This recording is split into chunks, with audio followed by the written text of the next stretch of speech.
The schoolhouse door crashed open with such force that chalk dust exploded from the blackboard like gun smoke.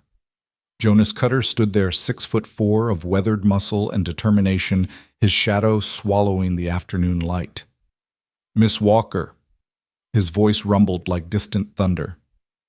"I need a wife, and you need strong sons to guard your winters." Abigail's lesson book slipped from her frozen fingers. In that moment, her carefully ordered world of primers and poetry, of lonely evenings and resigned solitude, shattered like glass.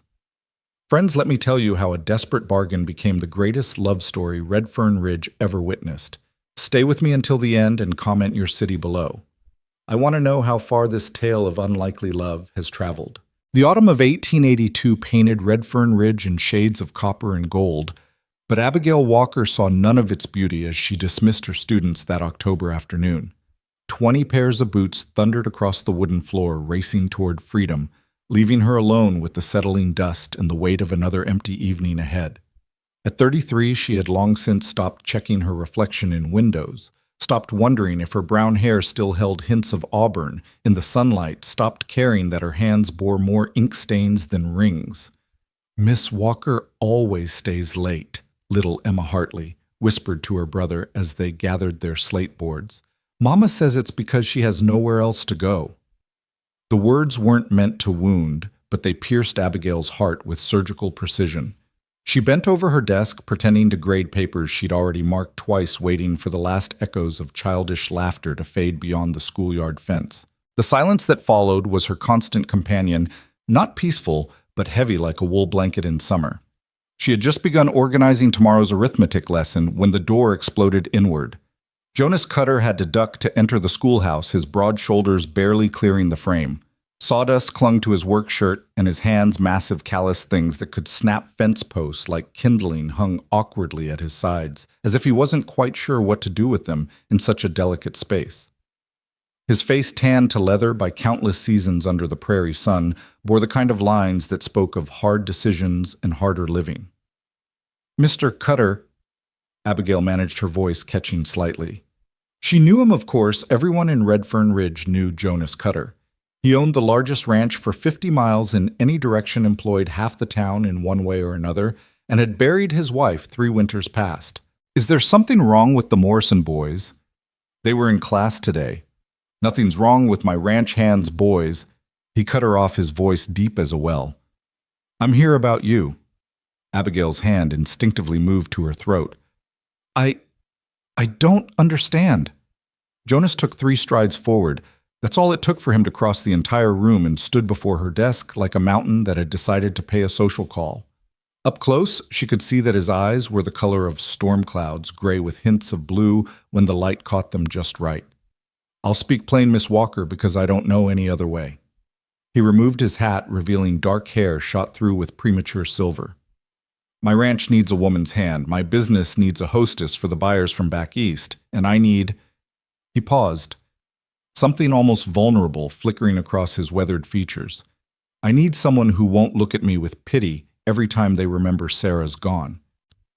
Abigail's mouth opened, but no words emerged. The afternoon sun slanted through the windows, casting long shadows across the pine floor she'd swept 1,000 times.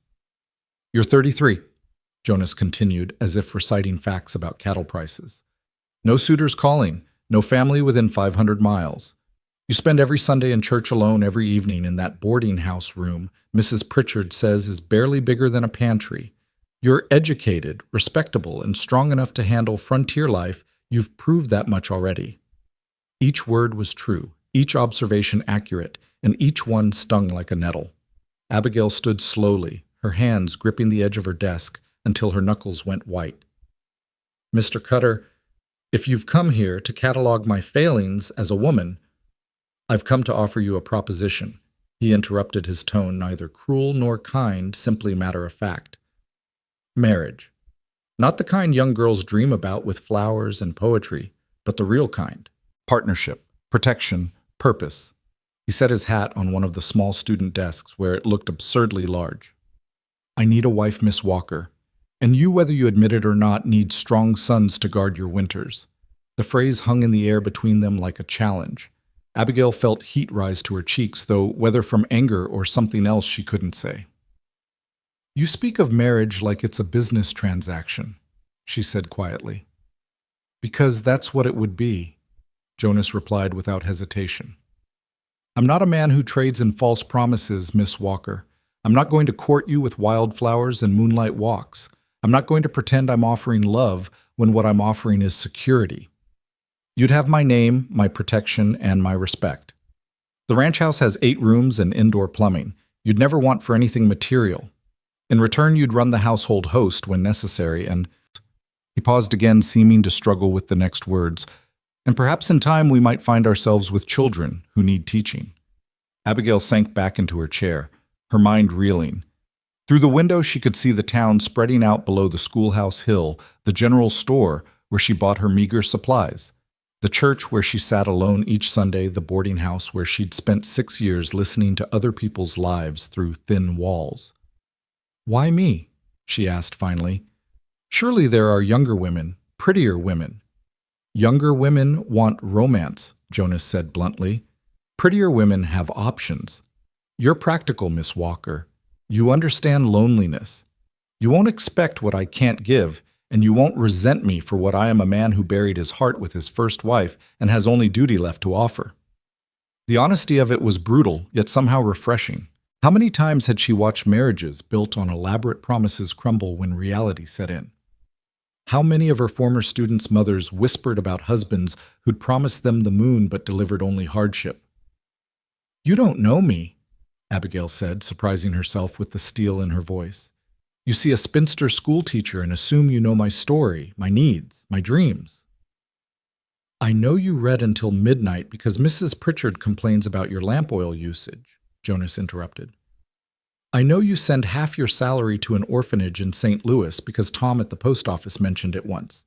I know you taught yourself Latin because I've seen the books you order from Denver.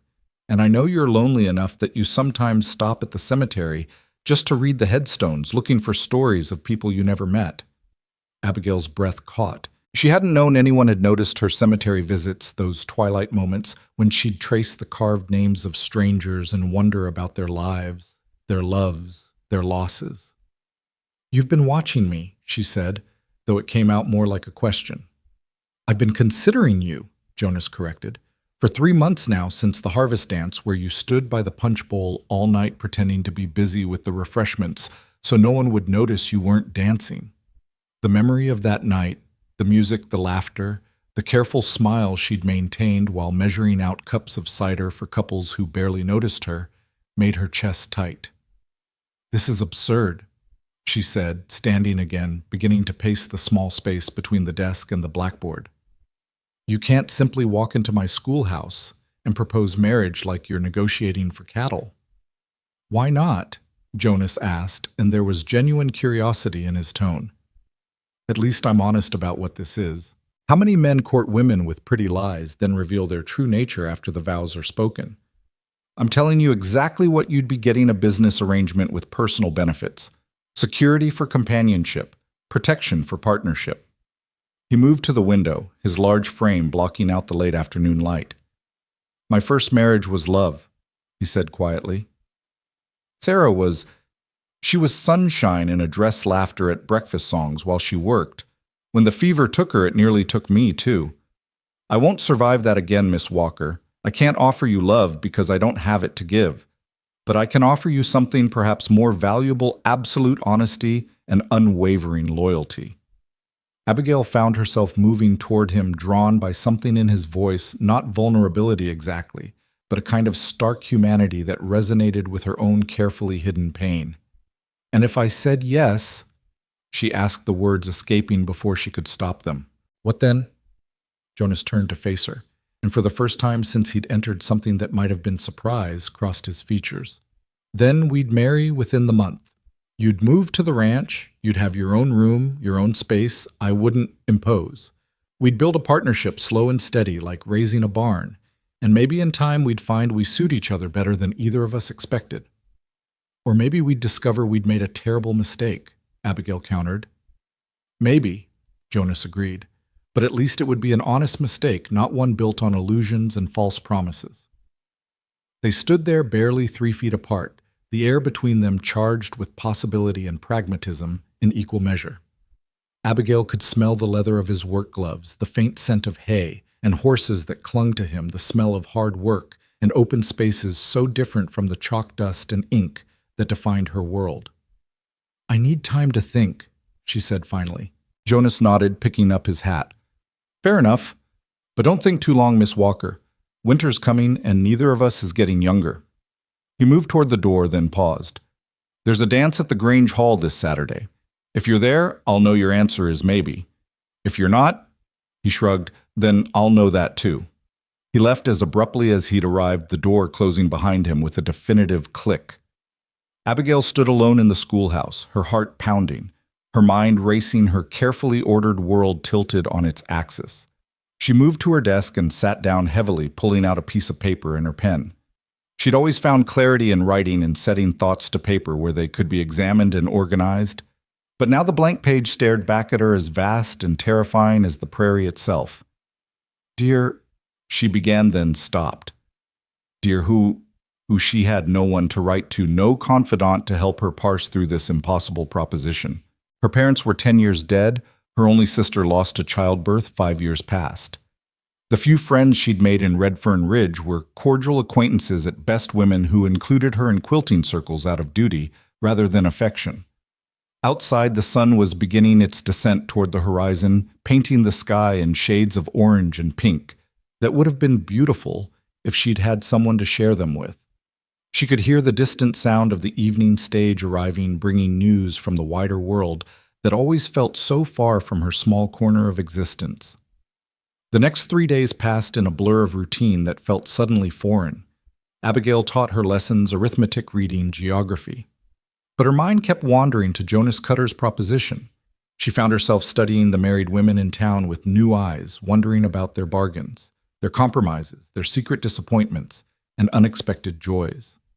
On Thursday afternoon, Mrs. Marcus Blackwell swept into the schoolhouse just as classes ended.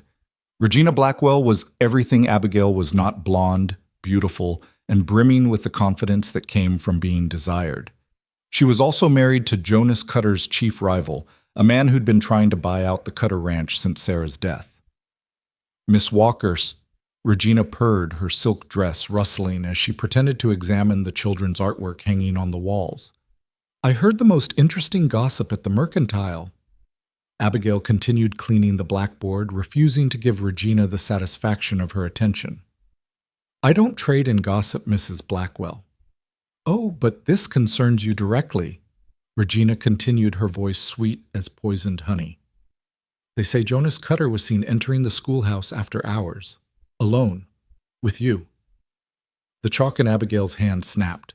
She turned slowly to face the other woman. Mr. Cutter had business to discuss regarding the Morrison boys' education. "Nothing more."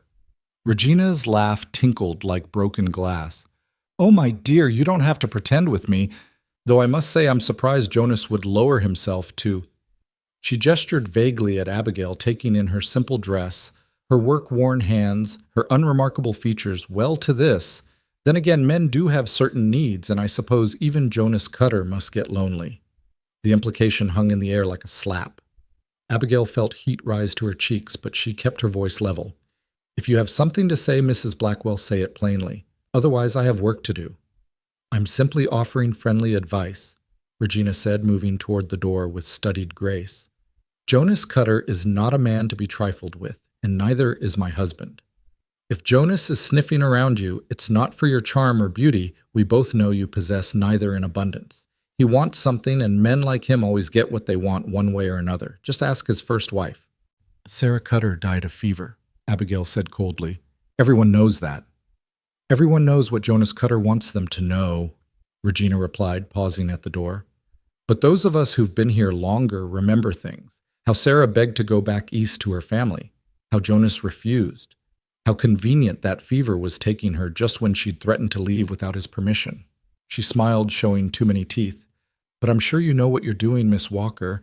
After all, a woman of your limited prospects can't afford to be choosy." She left in a swirl of silk and French perfume, leaving Abigail shaking with rage and something else, doubt.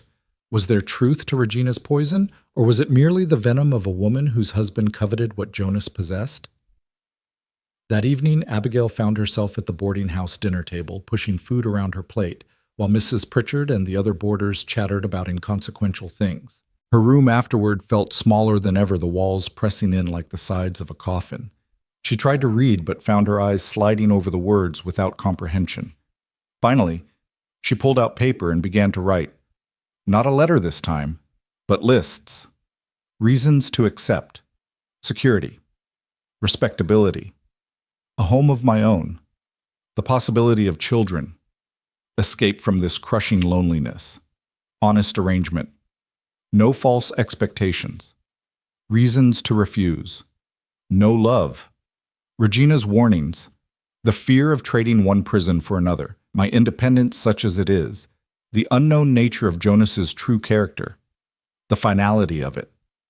She stared at the lists until the words blurred. Then on impulse she added one more item to the first list. He noticed I visit the cemetery. It was such a small thing, yet somehow it mattered. In 6 years no one else had noticed, or if they had, they hadn't cared enough to mention it. Jonas Cutter, for all his bluntness, had been paying attention. Friday dawned gray and cold with the kind of wind that cut through wool as if it were cotton. Abigail taught her lessons mechanically, her mind elsewhere. During the lunch break, she overheard 2 of her older students talking. Pa says Mr. Cutter's going to lose the north pasture to Mr. Blackwell, Tommy Morrison said, unwrapping his sandwich. Says Mr. Blackwell's got some paper that proves it was never really Mr. Cutter's land to begin with. That's a lie, his brother Jake shot back. Mr. Cutter's owned that land since before we were born. Mr. Blackwell's just jealous because Mr. Cutter's ranch is bigger and better. Pa says Mr. Cutter's vulnerable now without a wife, Tommy insisted. Says a man alone is easy prey for vultures like Blackwell. Abigail's hand stilled on her own lunch. Was that part of Jonas's reasoning? Did he need a wife? Not just for companionship, but for protection against those who would see a widower as weak. The thought should have offended her, being wanted as a shield rather than for herself. But instead it oddly comforted her. She understood being useful. She'd built her entire life around it. That afternoon, as her students filed out, young Emma Hartley lingered behind. The 8-year-old approached Abigail's desk with the solemnity of someone bearing important news. Miss Walker, she said quietly, my mama wants you to know something. Abigail knelt to the child's level. What is it, Emma? She says to tell you that Mr. Cutter is a good man. She says he was real gentle with Mrs. Sarah when she was sick, and he held her hand until the very end. Mama was there. She helped nurse Mrs. Sarah. She says don't believe everything Mrs. Blackwell says because Mrs. Blackwell is mean and tells lies. The child delivered this message with careful precision, then added on her own, I think Mr. Cutter is nice. He gave me a peppermint once when I was crying because Tommy Morrison pulled my braids. Before Abigail could respond, Emma was gone, running to catch up with her brother. Abigail stood slowly, her heart doing strange things in her chest. Mrs. Hartley was a midwife, a woman who'd seen birth and death in equal measure. If she vouched for Jonas Cutter's character, that carried weight. Saturday arrived with unexpected sunshine, the kind of crisp autumn day that made the prairie grass look like spun gold. Abigail spent the morning in an agony of indecision. She pulled out her best dress, a deep green wool that brought out what little color her eyes possessed, then put it away, then pulled it out again. Going somewhere special? Mrs. Pritchard asked, catching Abigail ironing the dress in the communal kitchen. The Grange Hall dance? Abigail replied, keeping her voice neutral. Mrs. Pritchard's eyebrows rose to her hairline. You never go to the dances. Perhaps it's time I did. The older woman studied her with shrewd eyes. This wouldn't have anything to do with Jonas Cutter's visit to the schoolhouse, would it? Abigail's iron paused for just a moment. I don't know what you mean. Child, I've run this boarding house for 15 years. I know every bit of gossip in this town before the gossips themselves do. Mrs. Pritchard moved closer, lowering her voice. Jonas Cutter is a hard man, but he's a fair one. He pays his debts, keeps his word, and treats his workers well. His first wife was fragile as spun glass, beautiful, yes, but not made for frontier life. You're different. You're strong steel wrapped in cotton. That might be exactly what a man like him needs. He doesn't love me, Abigail found herself saying. Love? Mrs. Pritchard laughed, but not unkindly. Child, I've been married 3 times. My first husband I loved with all the passion of youth. He drank himself to death within 2 years. My second husband I married for security. He gave me 15 good years before the cholera took him. My third husband, God rest him. I married for companionship and found love growing slow and steady like an oak tree. Sometimes love comes first, sometimes it comes last, and sometimes it comes not at all. But respect partnership kindness, those you can build on. That evening, Abigail stood before the small mirror in her room, hardly recognizing the woman looking back. The green dress did things for her figure she'd forgotten were possible. She'd pinned her hair up in a style she'd seen in a magazine from Denver, leaving a few tendrils to curl around her face. She wasn't beautiful, would never be beautiful, but she looked presentable, purposeful, like a woman who might run a ranch house instead of just a classroom. The walk to the Grange Hall felt both endless and far too short. She could hear the music from a block away, fiddle and accordion mixing with laughter and the sound of boots on wooden floors. Her hand trembled as she reached for the door handle. Inside the hall was transformed. Lanterns cast golden light over the dancing couples, and the air smelled of apple cider and fresh bread. Abigail stood in the doorway, scanning the crowd, her heart hammering against her ribs. Then she saw him. Jonas Cutter stood near the far wall, dressed in a black suit that must have cost more than she made in 3 months. He was talking to Tom Bradley from the bank, but his eyes were on the door. When he saw her, something shifted in his expression, surprise perhaps, or maybe relief. He excused himself from his conversation and crossed the room with those long, purposeful strides. The crowd seemed to part before him, and Abigail was aware of the sudden hush, the turning heads, the whispers that followed in his wake. "Miss Walker," he said when he reached her and offered his arm, "would you honor me with a dance?" Abigail had not danced in 6 years. She'd forgotten the weight of a man's hand at her waist, the warmth of another palm pressed against hers. Jonas led her onto the floor with surprising grace for such a large man, and suddenly they were moving to the music, the world spinning around them. "I wasn't sure you'd come," he said quietly, his voice pitched for her ears alone. "I wasn't sure either," she admitted. "But you're here. I'm here." They danced in silence for a moment, and Abigail became aware of the solid strength of him, the way he guided her without forcing, led without dominating. Around them, other couples continued dancing, but she could feel the weight of their attention. "People are staring," she murmured. "Let them," Jonas replied. "They'll have to get used to it if you say yes." "You're very confident." "No," he said, and there was something raw in his voice. "I'm hopeful. There's a difference." The song ended, but Jonas didn't release her. Instead, he led her toward the doors that opened onto the small terrace behind the hall. The night air was cool against her heated skin, and the stars spread above them like scattered diamonds. "I should tell you," Jonas said, turning to face her in the moonlight. "Marcus Blackwell has been spreading rumors about you, about my intentions. He thinks if he can scandalize you enough, I'll withdraw my offer, and he can continue his campaign to force me to sell." "And would you," Abigail asked, "withdraw your offer if I became a scandal?" "No." The word was flat final. "But you should know what you're walking into. Blackwell wants my land. He'll use any weapon he can find, including you." "I'm not afraid of Marcus Blackwell," Abigail said, surprising herself with the truth of it. "You should be," Jonas said seriously. "He's dangerous when cornered, and marrying me would corner him." "Then why?" "Because I'm tired of being alone." Jonas interrupted the word, seeming to surprise him as much as her.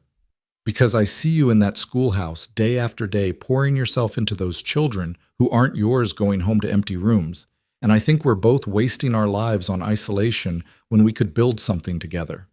He reached into his jacket and pulled out a small velvet box. "This was my mother's," he said, opening it to reveal a simple gold band with a single small diamond. "Not Sarah's. I buried her ring with her. This one came from Ireland with my mother when she was just 17. She built a life from nothing in a new country with a man she'd never met before her wedding day. They had 43 years together before she died. Not all of them were happy, but none of them were wasted. Abigail stared at the ring, this tangible symbol of the momentous choice before her. "If I say yes," she said slowly, "I have conditions." Jonas's mouth quirked in what might have been approval. "Name them." "I continue teaching until we have children of our own to raise." "Agreed."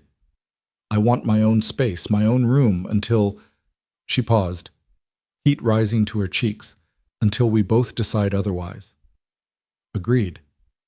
"And I want honesty, complete honesty, even when it's uncomfortable, even when it hurts." "That," Jonas said, "I can promise without reservation." Abigail took a breath that seemed to come from her very soul. "Then yes," she said, "yes, I'll marry you." Jonas didn't smile. She wasn't sure she'd ever seen him truly smile, but something in his face softened. He took the ring from the box and reached for her hand. His fingers were warm, calloused, infinitely gentle, as he slid the ring onto her finger. It fit perfectly. 3 weeks, he said. "We'll marry in 3 weeks. That should give you time to settle your affairs and give the gossips something to chew on." 3 weeks. Abigail agreed, the weight of the ring foreign on her finger. They stood there for a moment, two people on the precipice of an enormous change, neither quite sure what to do next. Then from inside the hall, the music started again, a slow waltz this time. "Another dance," Jonas offered, and this time there was something almost approaching warmth in his voice. "Another dance," Abigail agreed. They returned to the hall, and this time when they took the floor, the whispers were louder, more pointed. Abigail saw Regina Blackwell in the corner, her beautiful face twisted with fury. She saw her students' parents, some approving, others shocked. She saw Mrs. Pritchard near the refreshment table, raising a glass in subtle salute. But mostly she was aware of Jonas, the solid presence of him, the careful way he held her as if she were something valuable but not fragile. She thought of his proposition so clinical in its delivery, yet underneath it she now sensed something else. Not love, he'd been honest about that, but need. The kind of bone-deep need for connection that she recognized because she felt it too. As they danced, Jonas leaned down slightly. "There's something else I should tell you," he said quietly. "The house. Sarah decorated it. Her things are still there. I haven't been able to. I'll understand if you want to change things." The vulnerability in his voice, carefully controlled but unmistakably present, made something in Abigail's chest tighten. "We'll figure it out together," she said simply. "Together," Jonas repeated, as if testing the word. "I haven't done together in a long time." "Neither have I," Abigail admitted. "We'll probably be terrible at it at first." "Probably," he agreed, and she could hear what might have been amusement in his voice. The evening wore on, and Abigail found herself introduced and reintroduced as Jonas Cutters intended. The women of the town looked at her with new eyes, some with envy, others with pity, still others with a kind of surprised respect. The men were more straightforward, offering congratulations to Jonas, while eyeing Abigail as if trying to solve a puzzle. It was Marcus Blackwell who approached them near the end of the evening, his handsome face wearing a smile that didn't reach his eyes. He was everything Jonas was not: smooth where Jonas was rough, polished where Jonas was raw, charming where Jonas was blunt. "Jonas," he said smoothly, "I heard the most extraordinary news. You and the school teacher." "Miss Walker has agreed to be my wife," Jonas said flatly, his hand moving to the small of Abigail's back in a gesture that was unmistakably possessive. "How unexpected," Marcus said, turning his attention to Abigail. "You're a brave woman, Miss Walker. Or perhaps just desperate." The insult was delivered with such casual cruelty that for a moment Abigail couldn't speak. Then she felt Jonas tense beside her, ready to respond with his fists if necessary, and she found her voice. "I'm practical, Mr. Blackwell," she said coolly. "I recognize value when I see it, and I know the difference between fool's gold and the real thing." Marcus's eyes narrowed. "Clever. But cleverness won't protect you from the realities of being Mrs. Jonas Cutter. Ask anyone who knew poor Sarah how that worked out for her. That's enough, Blackwell, Jonas growled, taking a step forward. But Abigail placed a hand on his arm, stopping him. Mr. Blackwell, she said, her teacher's voice carrying the kind of authority that could quiet a room full of unruly children. I understand you're upset about your recent business disappointments, but taking your frustrations out on others is beneath a man of your supposed standing. If you'll excuse us, my fiancé promised me another dance. She turned away, drawing Jonas with her, leaving Marcus standing alone, his face flushed with anger. As they moved onto the dance floor, she could feel Jonas looking down at her with something like surprise. You've got steel in you, he said quietly. I teach 12-year-old boys, Abigail replied. Marcus Blackwell doesn't scare me. For the first time since she'd met him, Jonas Cutter almost smiled. It was just a slight upturn of his lips, a softening around his eyes, but it transformed his face entirely. For just a moment, Abigail could see the man he might have been before loss carved those lines into his face, before duty and grief turned him to stone. The last dance of the evening was announced, and Jonas held her closer than strictly proper as they moved together. Around them, Red Fern Ridge society watched and whispered and wondered. But in that moment, Abigail found she didn't care. She'd made her choice, practical, calculated, perhaps even cold, but hers nonetheless. As the music ended and Jonas escorted her toward the door, she caught a glimpse of them in the mirror that hung near the entrance. They looked mismatched. He too large, too rough. She too plain, too rigid. But there was something in the way they stood together, something in the space between them that wasn't quite touching but wasn't quite separate either. I'll call on you tomorrow, Jonas said as he helped her with her shawl. We have arrangements to discuss. Tomorrow's Sunday, Abigail reminded him. I'll be at church. Then I'll be at church too, he said simply. We might as well give them a proper show. Outside, the night had grown cold and their breath formed clouds in the air. Jonas walked her back to the boarding house, their footsteps echoing on the wooden sidewalks. At the door, he paused. Abigail, he said, and it was the first time he'd used her given name. I want you to know. He said, I'll try to be a good husband. I can't promise love, but I can promise respect, protection, and fidelity. I'll never raise a hand to you, never deliberately hurt you, never make you regret this choice, if I can help it. The moonlight caught his face, highlighting the sincerity there, the careful hope of a man who'd learned not to expect much from life, but was willing to try once more. I believe you, Abigail said softly. And she did. Whatever else Jonas Cutter was, he was a man of his word. He nodded, touched the brim of his hat, and walked away into the darkness. Abigail stood at the door for a long moment, watching his silhouette disappear, feeling the weight of the ring on her finger and the weight of the choice she'd made. Inside, Mrs. Pritchard was waiting in the parlor, ostensibly knitting but clearly anticipating Abigail's return. Well, the older woman asked, her eyes sharp with curiosity. Abigail held up her left hand, the small diamond catching the lamplight. Mrs. Pritchard set down her knitting and stood moving to embrace Abigail with surprising warmth. Oh, child, she said softly. You've chosen a hard road, but maybe a good one. Maybe, Abigail agreed, returning the embrace. It was the first time anyone had held her in longer than she could remember. That night, in her narrow bed in her tiny room, Abigail lay awake, staring at the ceiling. In 3 weeks, she would be Mrs. Jonas Cutter. She would leave this small space that had been her refuge and her prison for 6 years. She would become mistress of a ranch house she'd only seen from a distance. She would share her life with a man who promised everything except love. The thought should have terrified her. Instead, she felt something she hadn't experienced in so long she'd almost forgotten its name: anticipation. Her life, static for so many years, was about to change dramatically. The safe, predictable routine of her spinsterhood was ending, and something unknown was beginning.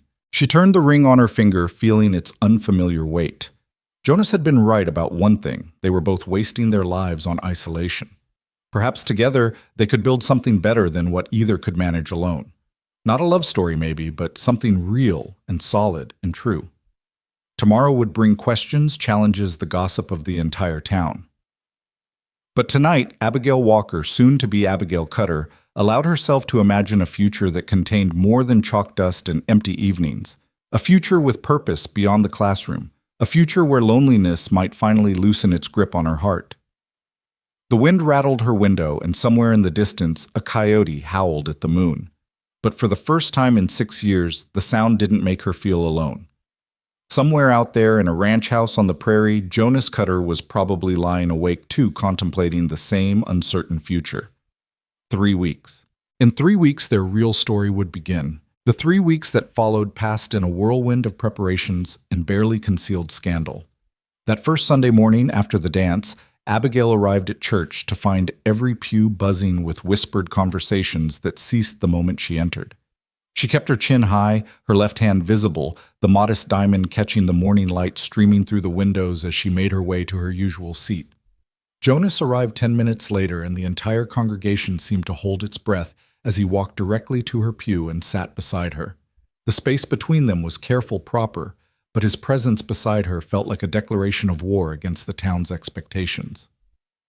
Reverend Thompson nearly dropped his hymnal when he saw them together, and his sermon on the sanctity of marriage took on a particularly pointed tone that made several parishioners shift uncomfortably. After the service, as they stood on the church steps, Jonas's hand at her elbow was light but unmistakably proprietary. The receiving line moved slowly, each person offering congratulations that ranged from genuine to barely civil. It was Mrs. Hartley, Emma's mother, who broke through the awkwardness with genuine warmth. "Miss Walker," she said, taking Abigail's hands in both of hers. "I'm so pleased for you. The Cutter Ranch needs a woman's touch again, and those boys Jonas employs need someone to civilize them at dinner." "Thank you, Mrs. Hartley," Abigail replied, grateful for the kindness. "Your Emma mentioned you knew Sarah." Something flickered in the older woman's eyes. "I did. She was a dear soul, but fragile." "You're different, Miss Walker. You're what Jonas needs now." She lowered her voice, glancing at where Jonas was speaking with Tom Bradley. "Don't let anyone tell you different. That man grieved something terrible, but he's ready to live again. I can see it in how he looks at you." Before Abigail could ask what she meant, Mrs. Hartley was moving on, and Regina Blackwell was approaching with her husband in tow. Marcus's face was a mask of polite indifference, but Regina's smile was sharp as glass. "Miss Walker," she cooed, "how thrilling this must be for you. From the schoolhouse to the finest ranch in the county, every spinster's dream come true." "Every woman hopes for security and respect in marriage," Abigail replied evenly. "I'm fortunate to have found both." "Security, certainly," Regina agreed, her eyes glittering, "but respect, well, time will tell." "Won't it? Jonas does have such particular ways. Poor Sarah found them quite challenging." Jonas appeared at Abigail's side, then his timing deliberate. "Mrs. Blackwell," he said coolly, "I trust you'll be too busy with your own household to concern yourself with mine." "Of course," Regina replied, but her smile remained predatory. "We're all just so fascinated by this unexpected match. The schoolteacher and the rancher. It's like something out of a dime novel." "Reality is rarely as dramatic as fiction," Abigail interjected. "We're simply two practical people making a practical arrangement." "How refreshingly honest." Marcus finally spoke, his tone suggesting anything but admiration. "Most couples pretend at romance, at least initially." "Pretense is exhausting," Jonas said flatly, "and ultimately pointless. If you'll excuse us, we have appointments to keep." As they walked away, Abigail could feel the weight of dozens of eyes following them. Jonas guided her toward his carriage, a well-appointed vehicle that spoke of prosperity without ostentation. "You handled that well," he said as he helped her up. "I've dealt with difficult parents for years," Abigail replied. "The Blackwells are just older versions of playground bullies." Jonas took the reins, and they drove in silence for a moment before he spoke again. "I thought you should see the house. Your house soon enough. Mrs. Chen, my housekeeper, is expecting us for lunch." The road to the Cutter Ranch wound through prairie grass that whispered secrets to the wind. Abigail had seen the property from a distance, but had never approached it directly. As they crested a small rise, the house came into view, and her breath caught involuntarily. It was larger than she'd imagined, 2 stories of solid timber and stone, with a wraparound porch that spoke of summer evenings and peaceful mornings. The windows were numerous and large, flooding the interior with light.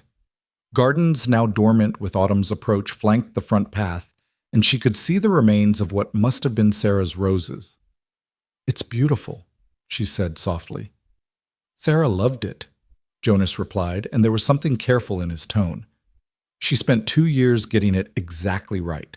I haven't changed anything since—" He didn't finish, but Abigail understood. The house was a monument to his first wife, preserved like a museum. She wondered if she would be living in Sarah's shadow or if she'd be allowed to make her own mark. Mrs. Chen met them at the door, a small, neat woman with silver threading through her black hair and eyes that missed nothing. She studied Abigail with frank assessment before offering a small smile. "Miss Walker," she said, her English accented but clear, "welcome. Mr. Jonas told me to prepare lunch. You have dietary restrictions." "None," Abigail replied, charmed by the woman's directness. "And please call me Abigail." Mrs. Chen's smile widened slightly. "I call you Miss Abigail. Mr. Jonas says you stay teacher until wedding, after you Mrs. Cutter." The tour that followed was surreal. Jonas led her through rooms that were beautifully appointed but felt frozen in time. Sarah's watercolors still hung on the walls. Her embroidery still decorated the cushions. Her books still lined the shelves in the parlor. It was like walking through a beautiful tomb. The room that would be Abigail's was at the end of the upstairs hallway, separated from the master bedroom by 2 other rooms. It was spacious and bright with windows facing east toward the sunrise. The furniture was simple but well made, and Abigail noticed with relief that it bore no obvious marks of Sarah's presence. "This was meant to be a nursery," Jonas said from the doorway, not entering the room. We never needed it for that purpose. Mrs. Chen has prepared it for you, but you can change anything you like." "It's perfect," Abigail said, running her hand along the smooth wood of the dresser. "The light is beautiful." "There's a small room adjoining that could be a study," Jonas continued. "For your books, your teaching preparations. I know you'll want to continue until—" The unfinished sentence hung between them. "Until children came. Until their practical arrangement produced its most practical result." Lunch was a quiet affair, the 3 of them eating Mrs. Chen's excellent beef stew while discussing household matters. Jonas explained the ranch routine, the rhythm of life dictated by cattle and seasons. Mrs. Chen outlined her duties and made it clear she expected Abigail to take over menu planning and household management after the wedding. "Mrs. Sarah, she not interested in kitchen?" Mrs. Chen said with diplomatic neutrality. "She like gardens, painting, music. You?" "I'm interested in everything that makes a household run smoothly," Abigail replied. "I've been managing my own affairs for years, but I'd be grateful for your guidance with a house this size." Mrs. Chen nodded approvingly. "You practical. Good. Ranch house needs practical woman." After lunch, Jonas took her to see the rest of the property. The barn was enormous, housing dozens of horses and the equipment needed for a working ranch. The bunkhouse where the unmarried ranch hands lived was set at a respectful distance from the main house. There was a smokehouse, a root cellar, and even a small schoolhouse that Sarah had built with the intention of teaching the workers' children. "It was never used," Jonas explained as they stood in the dusty space. "Sarah fell ill before she could start teaching, but it's well built if you wanted to continue working with children here instead of in town." Abigail turned slowly, taking in the neat rows of desks, the pristine blackboard, the unopened boxes of supplies. Another monument to unfulfilled dreams. "Perhaps," she said carefully, "once I understand what my duties at the house require." The ride back to town was conducted mostly in silence, but it was a comfortable quiet, the kind that didn't demand filling. As they neared the boarding house, Jonas finally spoke. "I've arranged for Mrs. Patterson to make your wedding dress. She has your measurements from the church auxiliary, and she'll come by tomorrow for a fitting." Abigail looked at him in surprise. "That's very thoughtful." "Practical," he corrected, but there was something in his expression that suggested otherwise. "A rancher's wife needs to look the part. I've also opened an account for you at the mercantile. Get whatever you need." "Jonas, I have my own money." "Which you've been sending to that orphanage in St. Louis," he interrupted. "Continue doing so if you wish, but your personal needs are my responsibility now." The statement should have rankled, should have felt like a loss of independence. Instead, Abigail found herself oddly moved by the matter-of-fact way he'd assumed the role of provider. The next 2 weeks flew by in a blur of preparations. Mrs. Patterson. The town's best seamstress proved to be a romantic at heart, creating a wedding dress of ivory silk that managed to be both elegant and practical. The bodice was fitted but not restrictive, the skirt full but not cumbersome. When Abigail first tried it on, she barely recognized herself. "You look like a bride," Mrs. Pritchard said, tears in her eyes. "A real bride." "I am a real bride," Abigail replied, though she understood what the older woman meant. She looked like someone who was marrying for love, not logic. Her students were torn between excitement and dismay at the news. Emma Hartley cried when Abigail announced she would be leaving at the end of the week, while Tommy Morrison declared that Mr. Cutter was lucky to get the only teacher who could make arithmetic interesting. It was young Jake Morrison who asked the question everyone was thinking. "Do you love him, Miss Walker?" Abigail looked at the expectant faces of her students. These children she'd poured her heart into for 6 years and chose honesty tempered with kindness. "There are many kinds of love, Jake," she said carefully. "The love in stories and songs is just one type. There's also the love that grows from respect, from partnership, from building something together. Mr. Cutter and I are starting with respect. The rest, we'll see what grows." The town council hired her replacement with unusual speed, a young man fresh from teachers' college who seemed terrified of the children and even more terrified of Abigail. She spent her remaining days training him, trying to convey 6 years of experience in a handful of afternoons. Jonas came by the schoolhouse each evening to drive her home, a gesture that set tongues wagging, but which Abigail found unexpectedly pleasant. They would talk about ranch business, about the children, about anything except the approaching wedding that loomed ever larger. 3 days before the ceremony, Marcus Blackwell made his move. Abigail was alone in the schoolhouse packing up her personal belongings when he entered without knocking. "Miss Walker," he said, closing the door behind him with deliberate care. "We need to talk." Abigail straightened her hand, moving instinctively toward the heavy paperweight on her desk. "Mr. Blackwell, this is inappropriate.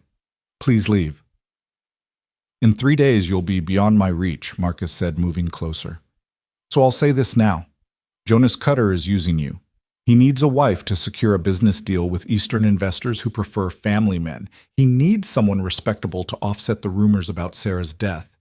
And he needs you as a shield against me." "Your point?" Abigail asked coldly. "My point is that you could do better. I could offer you things Jonas never will. Passion, adventure, genuine affection." He moved closer still, and Abigail could smell his cologne, expensive and cloying. "Call off the wedding. Come work for me instead. I need someone to help manage my business correspondence. The pay would be generous, and there would be no expectations." "Except the expectation that I betray my fiancé," Abigail said. "A fiancé who doesn't love you," Marcus countered, "who will never love you, who is incapable of loving anyone after Sarah." "And you claim to offer better," Abigail laughed, but there was no humor in it. "You who've been trying to steal Jonas's land, who've spread rumors about both of us, who even now is attempting to seduce an engaged woman out of spite." Marcus's handsome face darkened. "You're making a mistake. Jonas Cutter is a hard man, and hard men break the women around them. Ask anyone who knew Sarah in her final months. Ask them about the bruises, the tears, the begging to go home." The door crashed open, and Jonas filled the doorway like an avenging angel. His face was carved from stone, but his eyes burned with cold fire. "Blackwell," he said, his voice deadly quiet. "If you ever come near my fiancée again, if you ever speak her name, if you so much as look in her direction, I will destroy you. Not your business, not your reputation, you. Do you understand?" Marcus straightened his jacket, attempting nonchalance. "Threats, Jonas. How unlike you." "Not a threat," Jonas replied. "A promise. And if you continue spreading lies about Sarah, I'll have you in court for slander. I have witnesses, Blackwell. People who were there when she died, who know exactly what kind of husband I was. Your stories might entertain barroom gossips, but they won't hold up before a judge."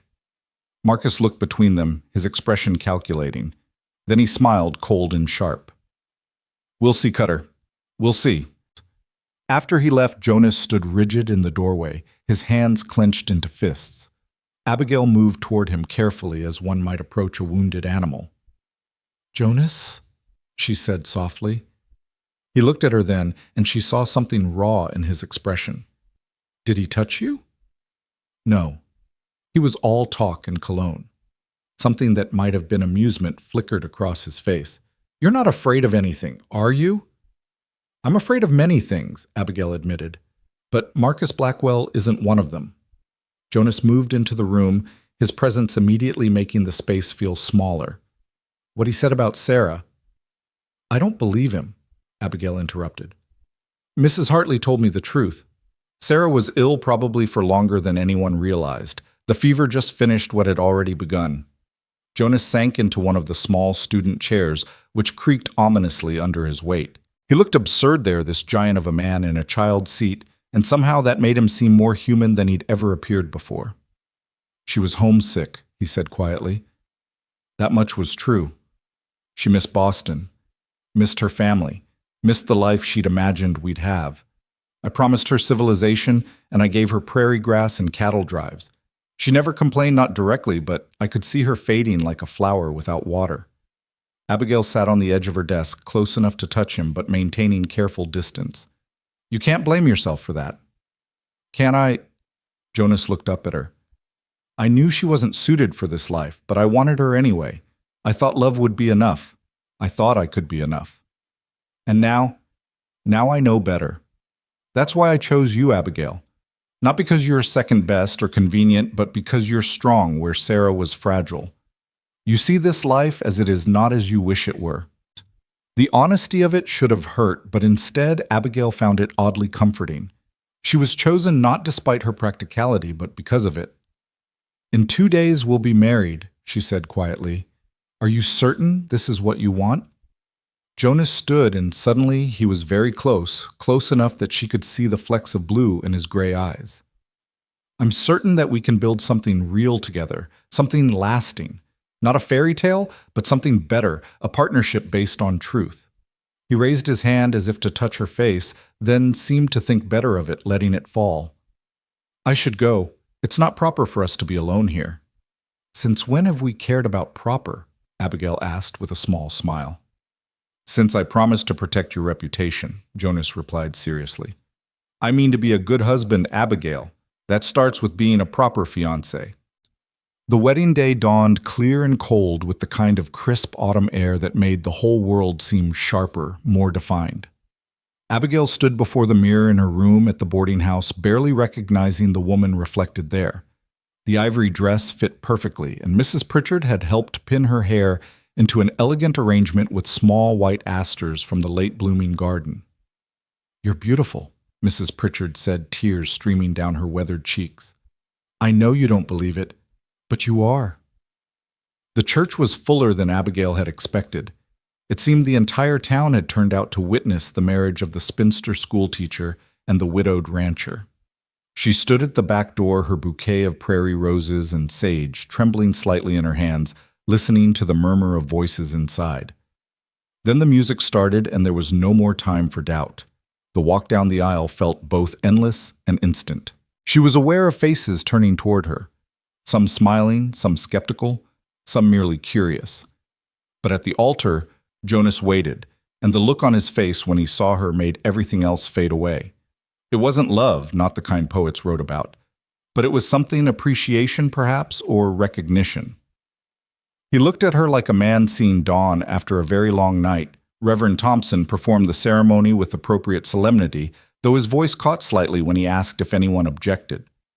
The pause stretched longer than usual, and Abigail was acutely aware of Marcus Blackwell, in the third row, his jaw clenched but silent.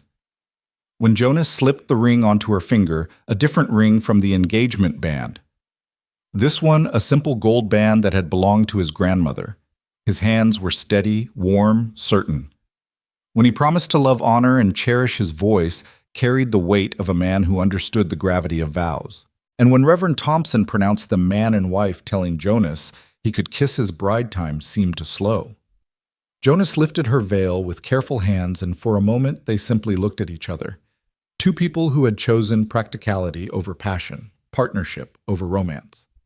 Then he leaned down and kissed her. It was meant to be a brief ceremonial touch, but the moment his lips met hers, something electric passed between them. Abigail's hand came up instinctively to rest against his chest, and she felt his sharp intake of breath. The kiss deepened for just a moment, just long enough for her to taste coffee and mint, to feel the surprising softness of his lips, to sense the carefully controlled strength in the way he held her. When they parted, both were breathing a bit unsteadily. The congregation erupted in applause, but Abigail barely heard it. She was too focused on the look in Jonas's eyes, surprised, almost vulnerable, as if he too had felt that unexpected spark. The reception was held at the Grange Hall, transformed once again with lanterns and autumn flowers. Abigail moved through it in a daze, accepting congratulations, dancing with Jonas, and then with what seemed like every man in town eating cake she couldn't taste drinking punch. That might as well have been water. It was during a brief respite, when Jonas was cornered by business associates and Abigail had stepped onto the terrace for air, that Sarah's sister appeared. Abigail recognized her immediately from the portrait in Jonas's study, the same delicate features, the same golden hair, though Elizabeth Bennet's face bore lines of experience that Sarah had never lived to acquire. "Mrs. Cutter," Elizabeth said, and there was something testing in the way she used the title. "I wanted to meet the woman who finally thawed Jonas's frozen heart." "I don't think his heart was frozen," Abigail replied carefully. "Wounded, perhaps. Guarded, but not frozen." Elizabeth studied her with sharp blue eyes. "You're not what I expected.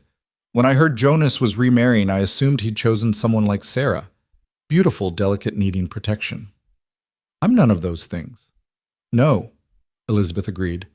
"You're something better. You're what he needs now." She paused, glancing through the windows to where Jonas stood. "Sarah was my baby sister, and I loved her dearly. But she was wrong for this life, wrong for Jonas, though neither of them could see it until too late. She needed the city society culture. He needed someone who could stand beside him, not behind him."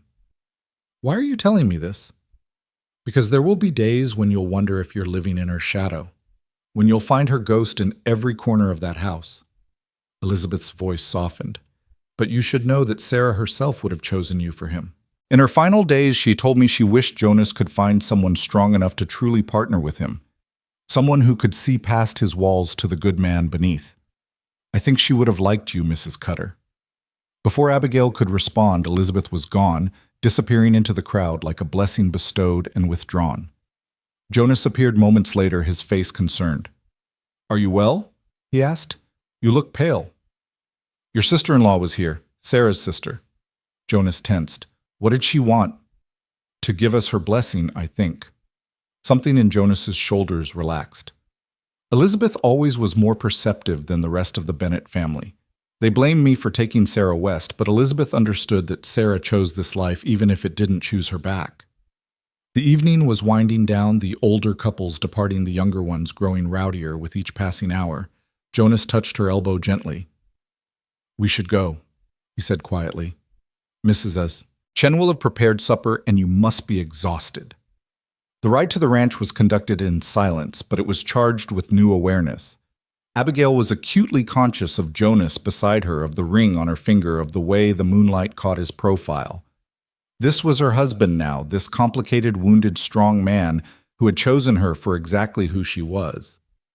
The house was lit warmly when they arrived, Mrs. Chen having prepared everything before discreetly retiring to her quarters. There was food laid out in the dining room, wine breathing on the sideboard, fires crackling in the main rooms. "Are you hungry?" Jonas asked, seeming suddenly uncertain in his own home. "Not particularly," Abigail admitted. The cake and punch sat heavy in her stomach along with the weight of the day's emotions. They stood in the entrance hall, neither quite sure what came next. This was where a traditional wedding night would proceed to the marriage bed, but they had agreed to separate rooms, separate lives, until they both decided otherwise. "I'll show you to your room," Jonas said finally. "You'll want to get out of that dress." He led her upstairs carrying her small valise. The rest of her belongings would be delivered tomorrow. At her door he paused. "Abigail," he said. then stopped seeming to struggle with words. Today was not what I expected. What did you expect? A business arrangement, a contract signed and witnessed. He met her eyes. But when I saw you in that church, when I kissed you, he shook his head. I don't know what this is between us, but it's not simple. No, Abigail agreed softly. It's not simple. They stood there, two people on the threshold of a new life, neither quite brave enough to step forward, neither quite willing to step back. Finally, Jonas raised her hand to his lips, pressing a gentle kiss to her knuckles. Good night, Mrs. Cutter. Good night, Mr. Cutter. She closed the door and leaned against it, her heart racing. Through the wood, she could hear his footsteps moving down the hall, the sound of his own door opening and closing. She was married now, but sleeping alone. Bound but separate. Connected, but apart. She moved to the window and looked out at the prairie spreading endlessly under the stars. Somewhere out there, coyotes hunted and wind sang through grass, and life continued its ancient dance. And here in this house, that echoed with another woman's ghost, Abigail began her new life as Mrs. Jonas Cutter. She changed out of her wedding dress, carefully hanging it in the wardrobe that smelled of cedar and lavender. The nightgown Mrs. Pritchard had insisted she buy seemed too fine for sleeping alone, but she put it on anyway, a silk acknowledgement of her new status. The bed was large and comfortable, the sheets crisp and clean, but sleep wouldn't come. Every sound in the house seemed magnified, the settling of wood, the whisper of wind through gaps in the windows, and from down the hall the faint sound of Jonas moving in his own room. Was he also lying awake wondering what they'd done? Was he thinking of Sarah in this same house, in that same room? Or was he thinking of that kiss at the altar, that moment when their practical arrangement had suddenly felt like something more? A soft knock at the door made her sit up, heart pounding. Abigail. Jonas's voice was quiet. Are you awake? Yes, she called back, pulling a shawl around her shoulders before opening the door. He stood in the hallway, still in his wedding clothes, minus the jacket, his shirt sleeves rolled up to reveal strong forearms. In his hands, he held a steaming mug. Mrs. Chen left this, he said, offering her the cup. It's her special tea. She says it helps with sleep on important nights. Abigail took the mug, inhaling the fragrant steamed chamomile and something else, something sweet and spicy. That's kind of her. She approves of you, Jonas said. That's no small thing. She barely tolerated Sarah, though she'd never say so. Why? Jonas leaned against the doorframe, and for a moment he looked younger, less guarded. Sarah was afraid of her, called her that Chinese woman, and wanted me to hire someone Irish or German. Mrs. Chen knew it, but she stayed because she'd promised my mother she'd look after me. Your mother knew Mrs. Chen. They met in San Francisco years ago. My mother was there with my father for business, and Mrs. Chen was, well, that's her story to tell. But when my parents were killed in that carriage accident 5 years ago, Mrs. Chen came here, said she had a debt to repay. Abigail sipped the tea, feeling its warmth spread through her chest. You collect loyal people. Do I? Jonas seemed genuinely surprised. I've never thought of it that way. Your ranch hands speak well of you. Mrs. Chen traveled hundreds of miles to keep a promise to your mother. Even Elizabeth, who could have hated you, came to give us her blessing. And you? Jonas asked quietly. Why did you say yes? Abigail considered the question, standing there in her doorway in her nightgown, drinking tea with her new husband, who was still essentially a stranger. Because you saw me, she said finally. Not the spinster schoolteacher everyone pitied, not the aging woman everyone overlooked, but me.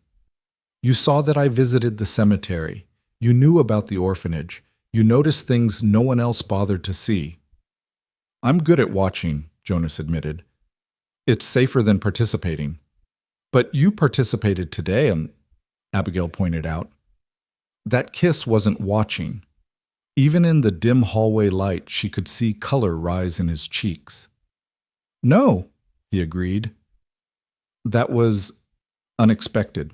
They stood there, the space between them charged with possibility. Then Jonas straightened, stepping back. I should let you rest. Tomorrow will be busy. The hands will want to meet you properly, and there's the household management to review with Mrs. Chen. Jonas? Abigail called as he turned to go. Thank you for the tea, for today, for choosing me. He looked back at her, and for just a moment his expression was completely unguarded. Thank you for saying yes. Then he was gone, his footsteps receding down the hall. Abigail closed her door and returned to bed, the tea working its magic, pulling her toward sleep. Her last conscious thought was of that kiss at the altar, of the surprise in Jonas's eyes that had matched her own. Perhaps their practical arrangement wasn't so practical after all. The first weeks of marriage unfolded with the careful choreography of two people learning to share space while maintaining distance. Abigail woke each morning to the sound of Jonas's boots on the stairs, always before dawn, always purposeful. She would lie in her bed listening to the rhythm of his morning routine, the pump handle squeaking as he washed, the low murmur of his voice giving orders to the ranch hands, the creak of saddle leather as he prepared for the day's work. By the time she descended for breakfast, he would be gone, leaving only the lingering scent of coffee and leather. Mrs. Chen would serve her eggs and toast with knowing looks, but no comments, and Abigail would spend her mornings learning the intricate management of a household far larger than anything she'd previously imagined. The ledgers alone told a story of complexity she hadn't anticipated. Feed orders, supply shipments, wages for 23 regular hands, plus seasonal workers, contracts with buyers from Chicago and Denver, correspondence with investors back east. Sarah, it seemed, had ignored all of this, leaving Jonas to manage both the ranch and the household accounts. Mrs. Sarah, she say numbers make her head hurt, Mrs. Chen explained one afternoon as they reviewed the pantry inventory. She liked pretty things, not practical things. And Jonas accepted that, Abigail asked, marking down the need for more flour and sugar. Mrs. Chen's expression grew careful. Mr. Jonas, he accept many things. Too many, maybe. He think love means never asking for change. It was 3 weeks into their marriage when the first sign of trouble appeared. Abigail was in the study reconciling the household accounts when she heard horses approaching at speed. Through the window, she saw Jonas riding hard toward the house, his foreman Pete Rodriguez beside him. Both men's faces grim. Jonas burst through the front door, calling her name with an urgency that made her stomach clench. She found him in the entrance hall, dust-covered and tense. "What's wrong?" she asked. "Blackwell's made his move," Jonas said tersely. "He's claiming the North Pasture says he has a deed from before my father bought the land. He's got a judge in Denver backing him up and men stationed at the creek." Armed men. Jonas's jaw tightened. Armed men. Pete Rodriguez, a compact man with intelligent dark eyes, added, "They've already cut our fence lines, Mrs. Cutter, moved about 50 head of Blackwell cattle onto the land." Abigail's mind raced. "The original deed, where is it?"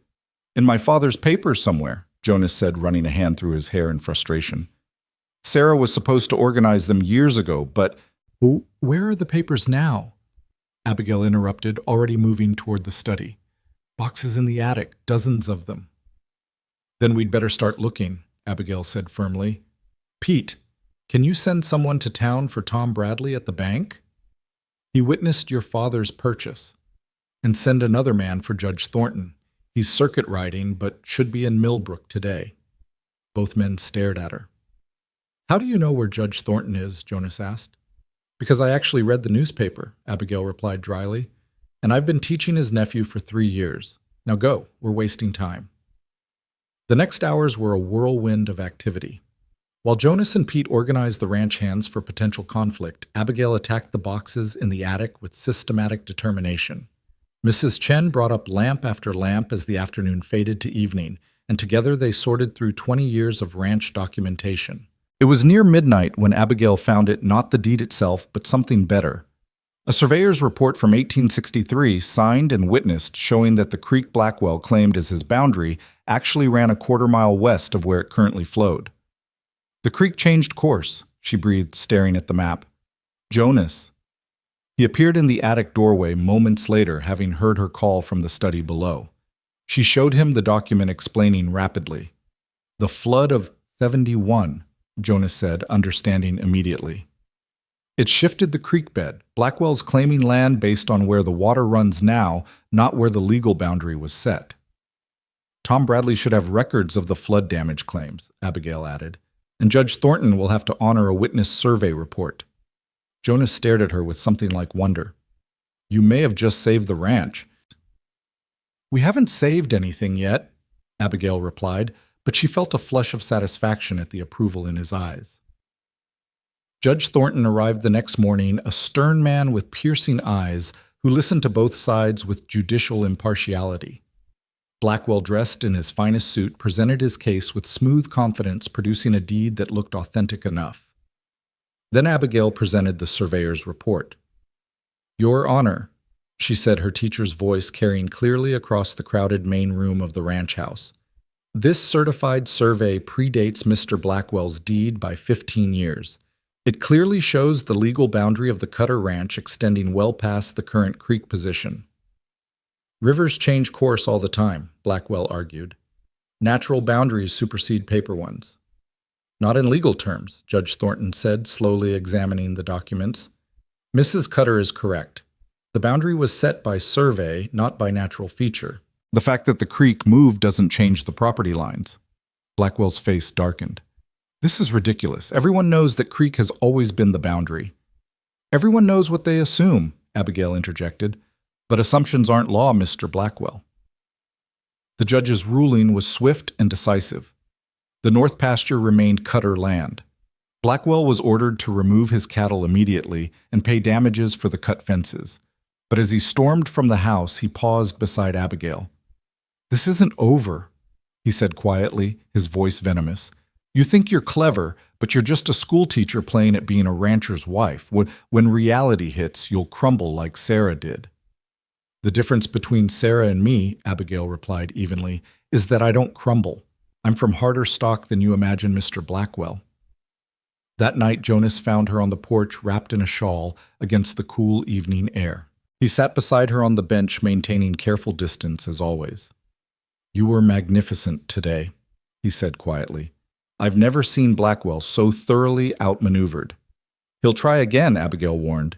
Men like him don't accept defeat easily. Let him try. With you managing the papers and me managing the ranch, we make a formidable team. The word we hung between them, weighted with new meaning. In the weeks since their wedding, they'd developed a careful routine of parallel lives intersecting at meals and household business, but maintaining their agreed-upon distance. But today had been different. Today, they'd worked together truly together for the first time. Jonas, Abigail began, then stopped, uncertain how to voice what she was feeling.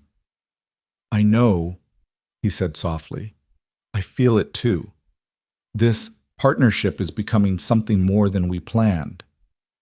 Before she could respond, a shout from the bunkhouse shattered the moment. Smoke was rising from the barn, orange flames licking at the hayloft. Fire! Someone screamed, and suddenly the night erupted into chaos. Jonas was running before the word fully registered Abigail close behind.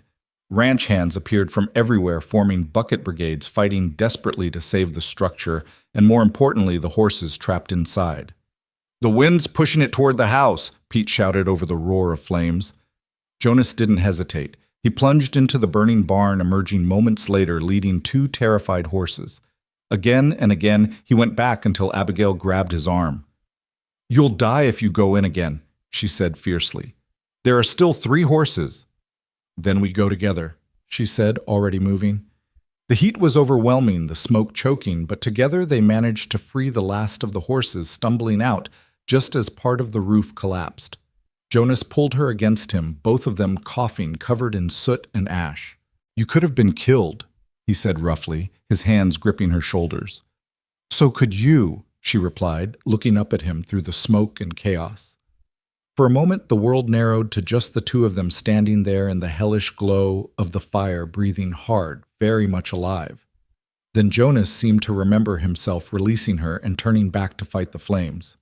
It took 3 hours to bring the fire under control. The barn was a total loss, but they'd saved the horses and kept the flames from spreading to the house, or bunkhouse. As dawn broke gray and smoky, the exhausted ranch hands gathered in the courtyard. This wasn't an accident, Pete said grimly, holding up a charred kerosene can. Someone set this deliberately. All eyes turned to where Blackwell's ranch lay beyond the horizon, but Jonas shook his head. We can't prove anything, and Blackwell's too smart to leave evidence. So he just gets away with it, one of the younger hands demanded angrily. No, Abigail said, her voice cutting through the murmurs. We rebuild. Stronger, better, and we watch more carefully. Mr. Blackwell wants us to retaliate to give him an excuse to escalate. We won't give him that satisfaction. Jonas looked at her covered in soot. Her dress ruined her hair, hanging loose around her shoulders, and something shifted in his expression. You heard Mrs. Cutter hit, he told the men. We rebuild, starting today. The next weeks were a blur of construction and vigilance. Jonas hired extra guardsmen who patrolled the property boundaries day and night. Abigail organized the rebuilding effort with military precision, negotiating with suppliers, managing schedules, keeping the ranch running smoothly despite the chaos. It was during this time that she truly became mistress of the house. The ranch hands, initially skeptical of the schoolteacher bride, now tipped their hats with genuine respect. Mrs. Chen began deferring to her judgment entirely, and even Jonas seemed to see her differently. One evening, as they reviewed building plans in the study, Abigail became aware of Jonas watching her instead of the blueprints. What? She asked, self-conscious. You've changed, he said simply. Or maybe I'm just seeing you clearly for the first time. I'm the same person who said yes to your proposition, Abigail replied. No, Jonas disagreed. That woman was hiding her strength, making herself smaller to fit into the space the world allowed her. This woman, he gestured to her, to the papers spread across the desk, to the entire room that now bore subtle marks of her presence. This woman is who you really are. Before Abigail could respond, Mrs. Chen knocked urgently.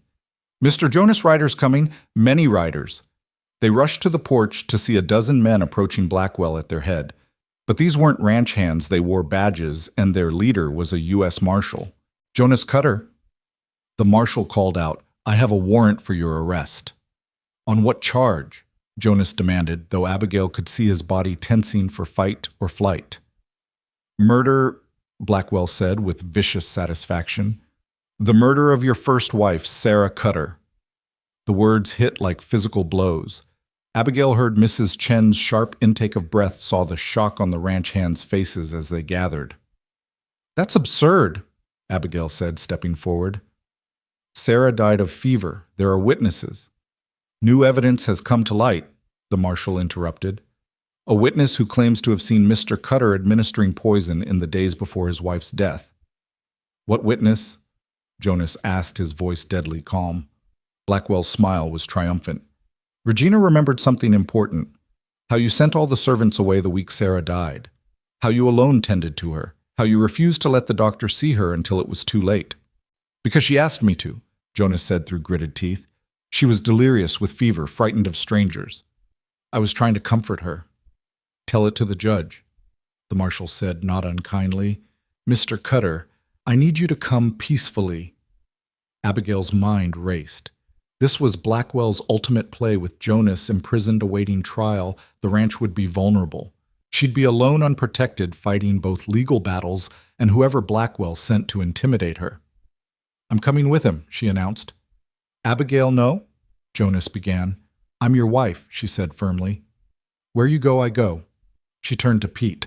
You're in charge of the ranch. Mrs. Chen packed bags for both of us. We'll be staying in town until this farce is resolved. The Marshal looked uncomfortable. Ma'am, he's going to jail. Then I'll take a room at the boarding house and visit every day, Abigail replied. But I won't leave my husband to face these lies alone. Something flickered in Jonas's eyes. Surprise, gratitude, and something deeper that made Abigail's heart skip. The ride to town was tense, Blackwell riding alongside them with barely concealed glee. But his satisfaction dimmed when they arrived to find not just the sheriff waiting, but Judge Thornton Tom Bradley, and surprisingly, Elizabeth Bennett. What's the meaning of this? Blackwell demanded. The meaning, Elizabeth said coolly, is that I've come to testify about my sister's death, and I've brought her diary. The courtroom drama that followed was swift and decisive. Elizabeth presented Sarah's diary filled with her own hand describing her illness, her fear, Jonas's tender care. Mrs. Hartley testified about the fever that had swept through the county that year, taking 6 lives. Even the doctor summoned from retirement confirmed that Sarah's symptoms were consistent with the fever, not poison. But it was Regina Blackwell's cross-examination that sealed the matter. Under pressure, she admitted she hadn't actually seen Jonas administer anything, she'd simply interpreted certain actions. When pressed further, she broke down and admitted Marcus had promised her a new necklace if she testified. "This is a waste of the court's time," Judge Thornton declared angrily. "Mr. Cutter, you're free to go. Mr. Blackwell." "Mrs. Blackwell, you're both under arrest for perjury and false accusation." The courthouse erupted. Blackwell lunged at Jonas, who caught his fist easily, holding the smaller man at arm's length. "You've lost, Blackwell," Jonas said quietly. "Accept it with whatever dignity you have left." "This isn't over," Blackwell snarled. "I'll destroy you, Cutter. You and that schoolteacher bitch you married." The crack of Abigail's palm against Blackwell's face echoed through the courthouse. The room fell silent. Everyone staring at the small woman who'd just slapped one of the richest men in the county. "You will not speak of my husband that way," she said, her voice carrying the same authority that had quieted hundreds of unruly students over the years. "And you will address me as Mrs. Cutter, or you won't address me at all." Judge Thornton cleared his throat, fighting a smile. "Mrs. Cutter, while I understand your reaction, I can't condone violence in my courthouse." "My apologies, Your Honor," Abigail said, not looking remotely apologetic. "I was overcome by the moment." Outside the courthouse, Jonas caught her arm gently. "You hit him," he said, and there was something like wonder in his voice. "He insulted you," Abigail replied simply. "I couldn't allow that." "You defended me." "You're my husband. Of course I defended you." Jonas stopped walking, turning to face her fully. Around them, the town continued its business, but for a moment they might have been alone on the prairie. "Abigail," he said, and there was something raw in his voice. "I need to tell you something." "Tonight," she said softly, aware of the watching eyes. "Tell me tonight when we're home." The ride back to the ranch was quiet, but it was a different kind of silence than they'd shared before. This was charged with anticipation, with words unspoken but pressing to be voiced. When they arrived, the ranch hands greeted them with cheers. News of Blackwell's arrest had already spread, and Pete had broken out a bottle of whiskey for celebration. But Jonas waved them off his hand at Abigail's back as he guided her into the house. "Mrs. Chen will take supper in our rooms," he called, and the housekeeper's knowing smile followed them up the stairs. At Abigail's door, Jonas paused. "May I come in?" She opened the door wider in answer. He entered her room for the first time since their wedding night, taking in the small changes she'd made: her books on the shelves, her mother's quilt on the chair, the dried wildflowers in a vase by the window. "It looks like you," he said softly. "Warm, welcoming, real." "Jonas," she began, but he held up a hand. "Let me say this," he said, moving to the window, his back to her, as if the words would come easier without eye contact. "When I proposed to you, I thought I was dead inside. I thought Sarah's death had killed my capacity to feel anything beyond duty and responsibility. I chose you because you seemed safe, someone who wouldn't expect emotions I couldn't give." He turned to face her, and the vulnerability in his expression took her breath away. "But you've changed everything, Abigail. The way you fought for the ranch, the way you stood by me today, the way you've made this house feel like a home again. I'm not dead inside. I'm terrifyingly alive, and it's because of you." Abigail's heart was pounding so hard she was sure he could hear it. "What are you saying, Jonas?" He crossed to her in 3 strides, his hands coming up to frame her face with infinite gentleness.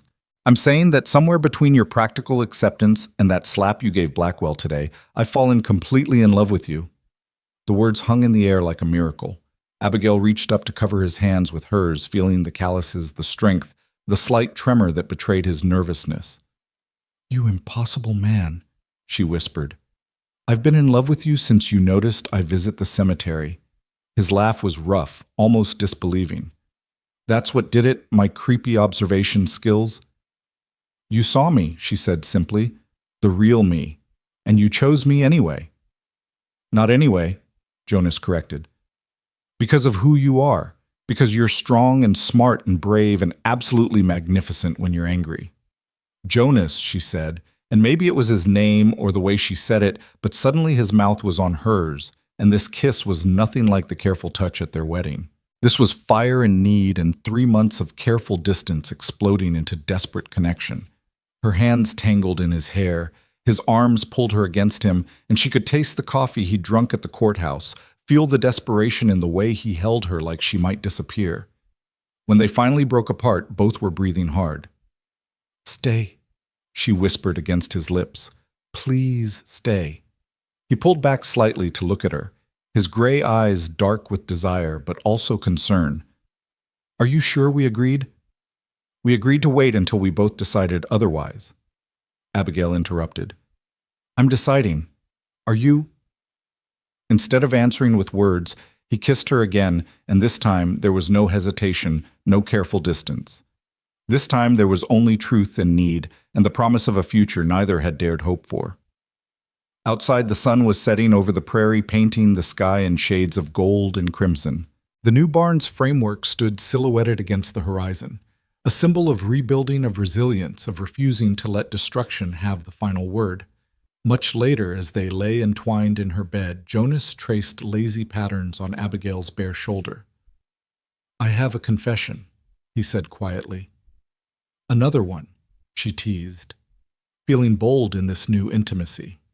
"That first day when I came to the schoolhouse, I'd been watching you for longer than 3 months. More like a year." Abigail propped herself up on an elbow to look at him. "A year. Since the Christmas pageant, where you made Tommy Morrison be an angel despite his protests, and he ended up loving it. You had this way of seeing what people needed, not just what they wanted. I knew then that you were special. It just took me 9 more months to work up the courage to do something about it." "You afraid?" Abigail laughed. "You faced down gunmen and fires and Marcus Blackwell, but you were afraid of me." "Terrified," Jonas admitted. "You had this complete life, this sense of purpose. What if you'd said no? What if you'd laughed at my proposition? What if I had? Then I'd have kept watching from a distance, probably for the rest of my life, wondering what could have been." Abigail kissed him softly. "No more watching from a distance. No more distance at all," Jonas promised, pulling her close. "We're in this together now, completely." They fell asleep as the moon rose over the prairie, the house settling around them with comfortable sounds. Somewhere in the kitchen, Mrs. Chen smiled to herself as she prepared tomorrow's breakfast for 2 instead of separately having noticed that Mr. Jonas's boots were not in their usual place by his door. The war with Blackwell wasn't over. He'd make bail, he'd recover, he'd likely try again. But tonight in this house that had seen so much sorrow, love had taken root again. Not the fragile, desperate love that Jonas had shared with Sarah, but something stronger built on truth and tested by fire. The schoolteacher and the rancher, the practical woman and the wounded man had found in each other not what they'd expected, but what they'd needed. And that perhaps was the greatest victory of all. In the morning, there would be work, always work on a ranch. But tonight they had each other, and that was enough. More than enough. It was everything. The morning light filtered through the curtains, painting golden stripes across the bed, where Abigail woke to find Jonas already watching her, his gray eyes soft with an emotion she was still learning to recognize as love. His hand traced the curve of her shoulder, and she shivered despite the warmth of the quilts. "You're awake," she murmured, pressing closer to his solid warmth. "I've been awake for an hour," he admitted, his voice rough with mourning. "Watching you sleep, trying to convince myself this is real." "It's real," Abigail assured him, capturing his hand and pressing it to her lips. "We're real." A knock at the door interrupted them, Mrs. Chen's deliberate warning knock that gave them time to arrange themselves properly. "Mr. Jonas, Mrs. Abigail," she called through the door. "Mr. Pete says urgent business, men coming from town." Jonas was out of bed, immediately reaching for his clothes with practiced efficiency. Abigail watched him transform from tender lover to hardened rancher in moments, and felt a flutter of something pride perhaps, or possession. This complicated man was hers now, truly hers. They descended together. Abigail having dressed hastily in a practical day dress, her hair still loose around her shoulders. Pete Rodriguez waited in the study, his face grim. "Blackwell made bail," he said without preamble. $5,000 posted by some business associates from Denver. "He's out, and word is he's gathering men. Not ranch hands guns for hire." Jonas's jaw tightened. How many? Maybe 20, maybe more. They're camping on his property, just waiting. Waiting for what? Abigail asked, though she suspected she knew. For an excuse, Jonas said flatly. Any provocation that would let him claim self-defense when he comes for us. Then we don't give him one, Abigail said firmly. We go about our business, we stay within the law, and we document everything. That's not enough, Pete argued. Mrs. Cutter, with respect, you don't know men like these. They don't need a real excuse, they'll manufacture one. Then we'll be ready, Jonas said. Double the guards. Nobody rides alone. And send word to Judge Thornton about the hired guns. He won't be able to do anything yet, but I want it on record. The next days passed in tense vigilance. Abigail continued her household duties, but she noticed Jonas never let her out of sight for long. When she went to the garden, he found reasons to work nearby. When she visited the new barn construction, he appeared to check the progress. It should have felt suffocating, but instead she found his protectiveness oddly comforting. It was Thursday afternoon when everything changed. Abigail was in the kitchen with Mrs. Chen planning the week's meals when they heard the school bell ringing. Not the church bells that summoned the town for services or emergencies, but the school bell, the one from the old schoolhouse on the ranch that Sarah had built. Nobody uses that building, Mrs. Chen said, alarmed. Abigail was already moving, grabbing the rifle Jonas had taught her to use from its place by the door. The schoolhouse was visible from the kitchen window, and she could see smoke beginning to curl from its windows. Fire! She shouted, even as she realized this was different from the barn fire. This smoke was white chemical wrong. Jonas appeared from the barn already running. Pete and several hands followed, but as they approached the schoolhouse, armed men emerged from concealment. Blackwell's hired guns forming a semicircle that cut the ranch buildings off from the burning schoolhouse. That's far enough, Cutter, one of them called out. Mr. Blackwell wants to talk.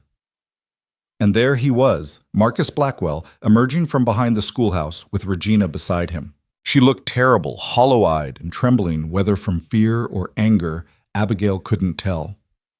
You destroyed my reputation, Blackwell called out, his voice carrying across the yard. You turned this town against me. You took everything. You did that yourself, Jonas replied evenly, with lies and false testimony. Lies? Blackwell laughed bitterly. The only lie was thinking I could beat you fairly. You've always had everything, the biggest ranch, the respect of the town. Even Sarah chose you over me.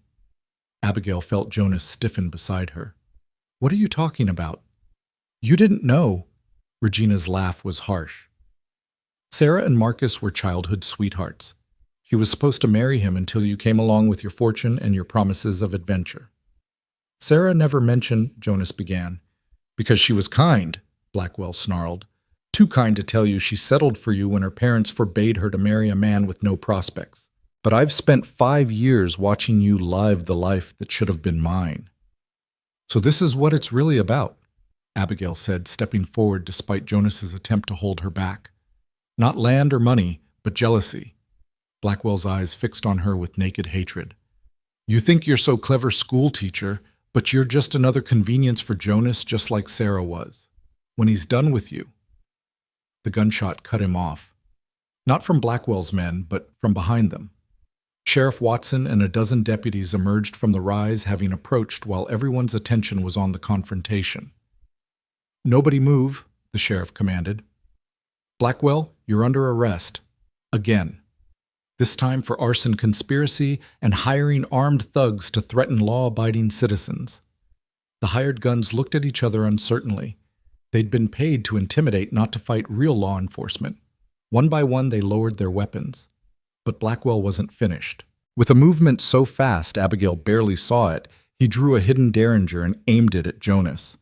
Time seemed to slow as she saw his finger tighten on the trigger, saw Jonas beginning to react, but too late, too slow.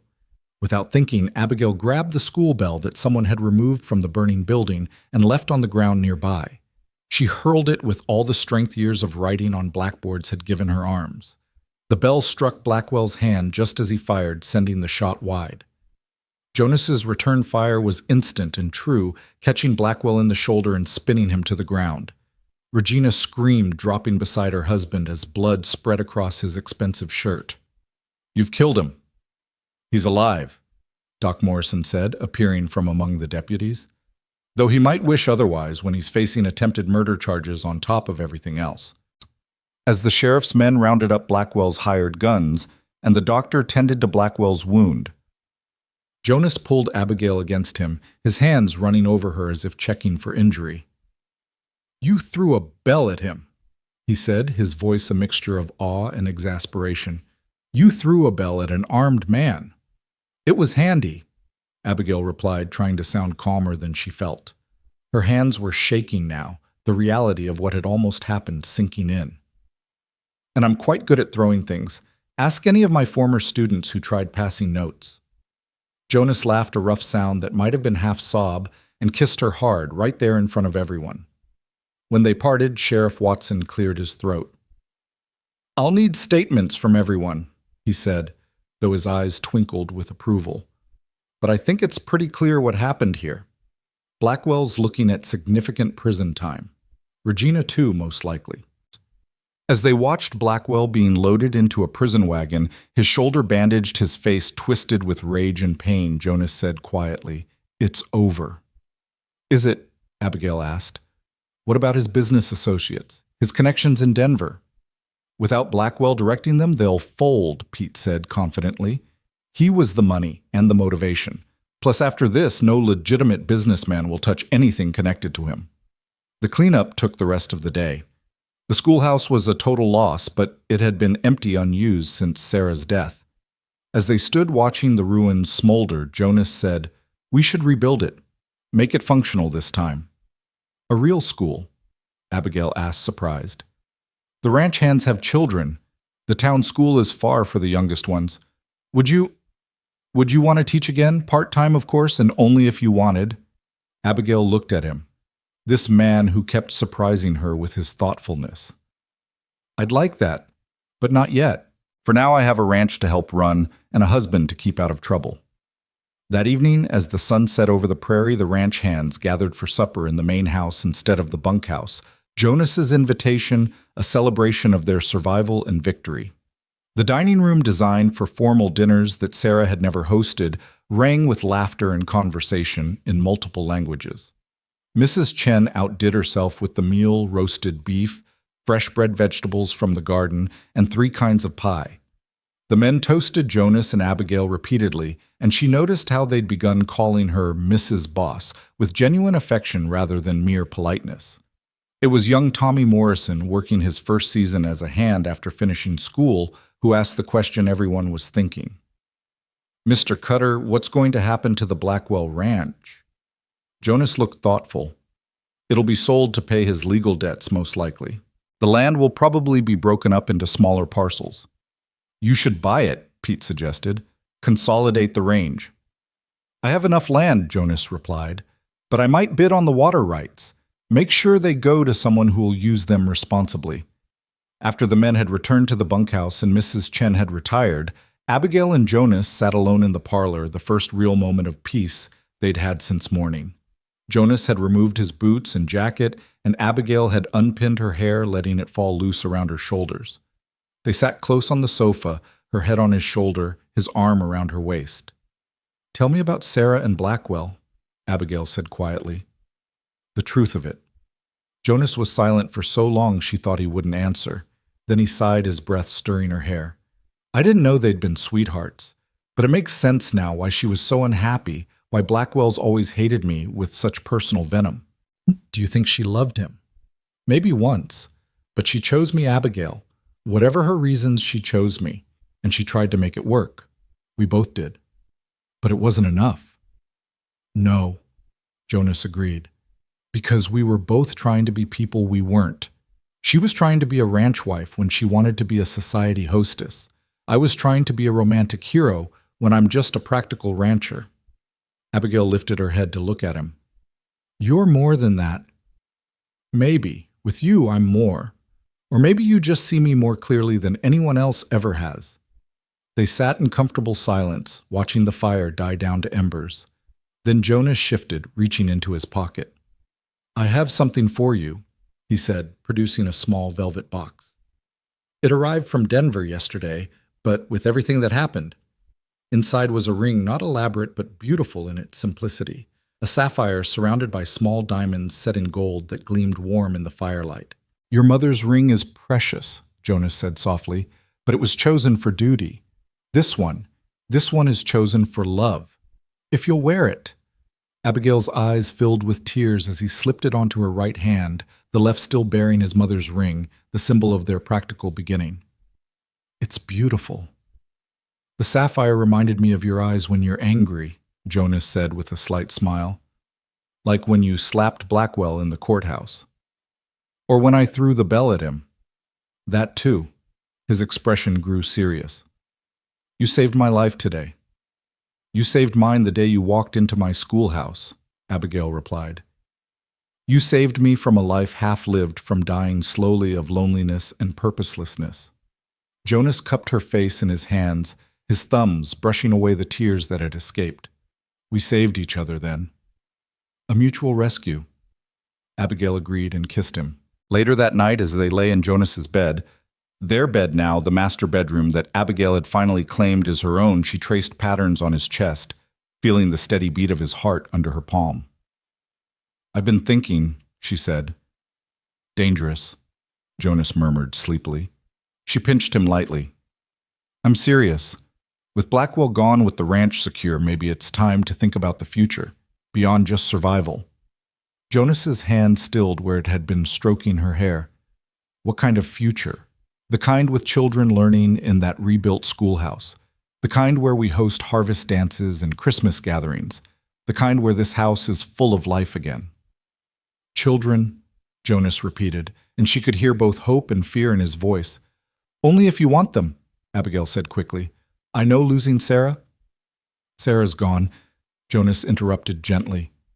And I'll always carry that grief. But you're here and you're strong, and if we're blessed with children, they'll have you for a mother. That changes everything. So, you want them children. With you.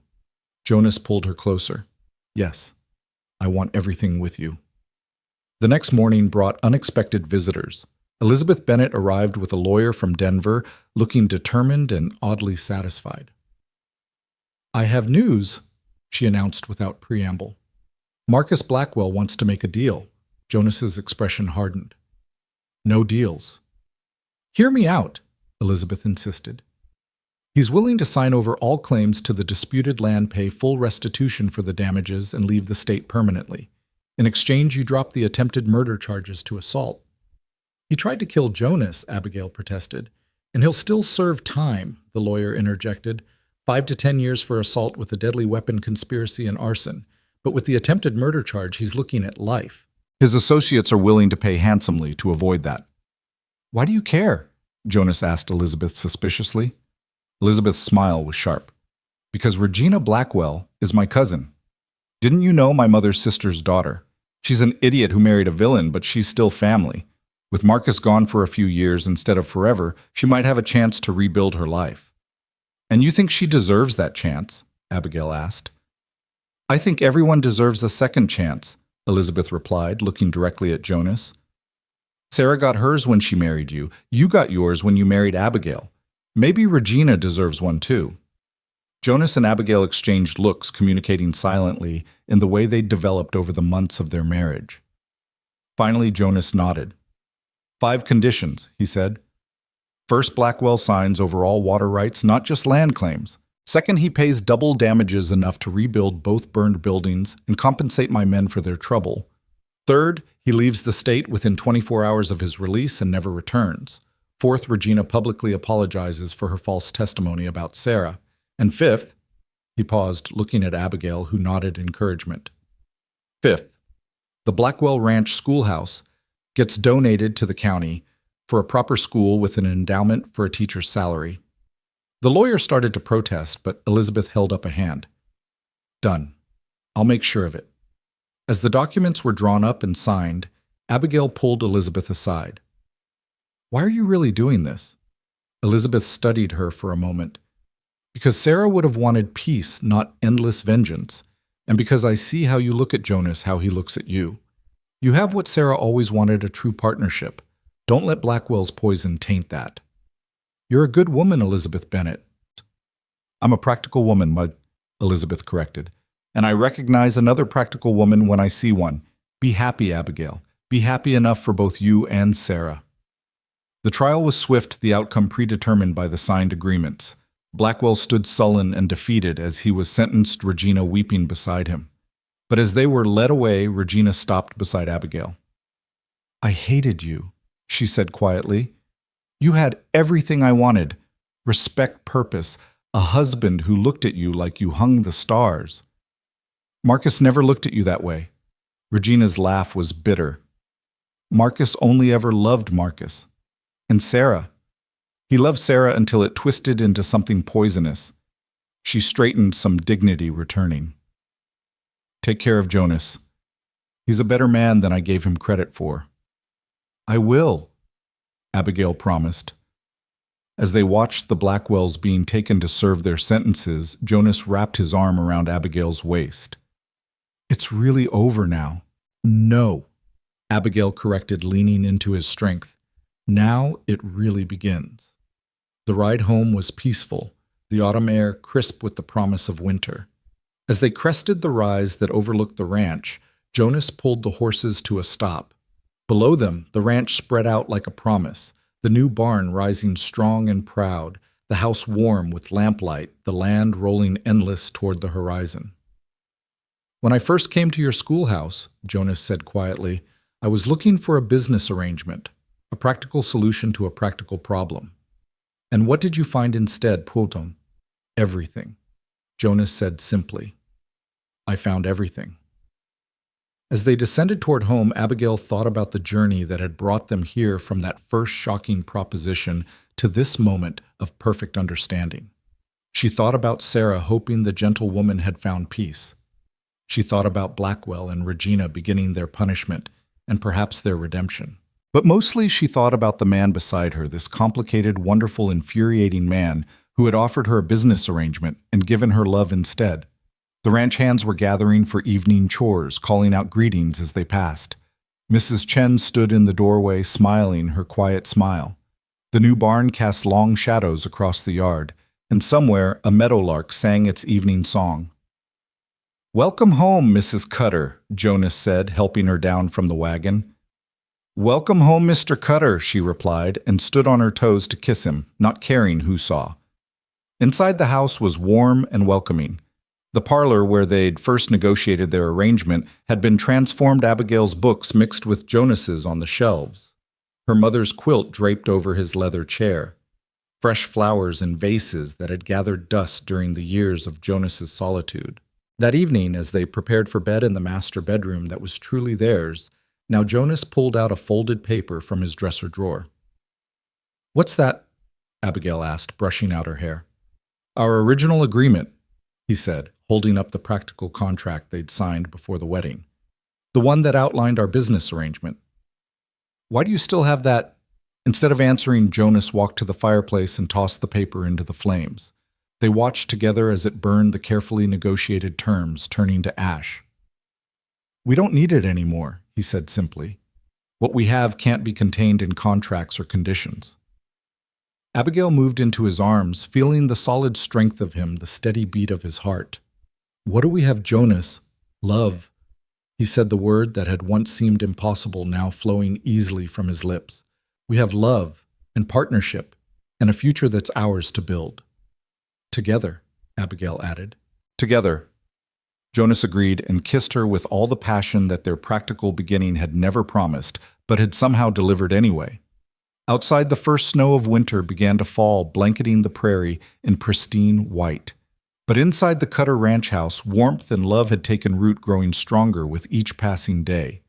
The school teacher and the rancher had found in each other not what they'd sought, but what they'd needed, and that made all the difference. The winter that followed was the harshest in a decade, but inside the Cutter ranch house, warmth prevailed. Snow piled against the windows while Abigail and Jonas learned the rhythms of true partnership, their practical arrangement having bloomed into something neither had dared imagine. It was during one particularly fierce blizzard in January that Abigail first suspected she might be carrying a child.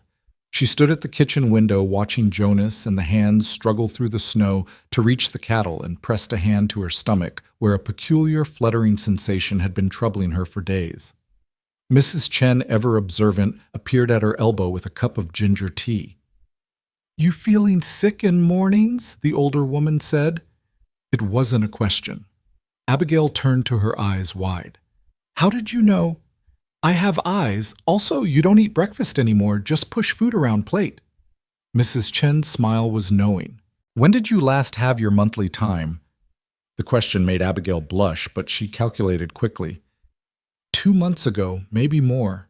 But I thought it was just the stress of everything with Blackwell. "Stress don't make you glow like sunrise," Mrs. Chen said firmly. "You carrying Mr. Jonas's baby, I'm sure."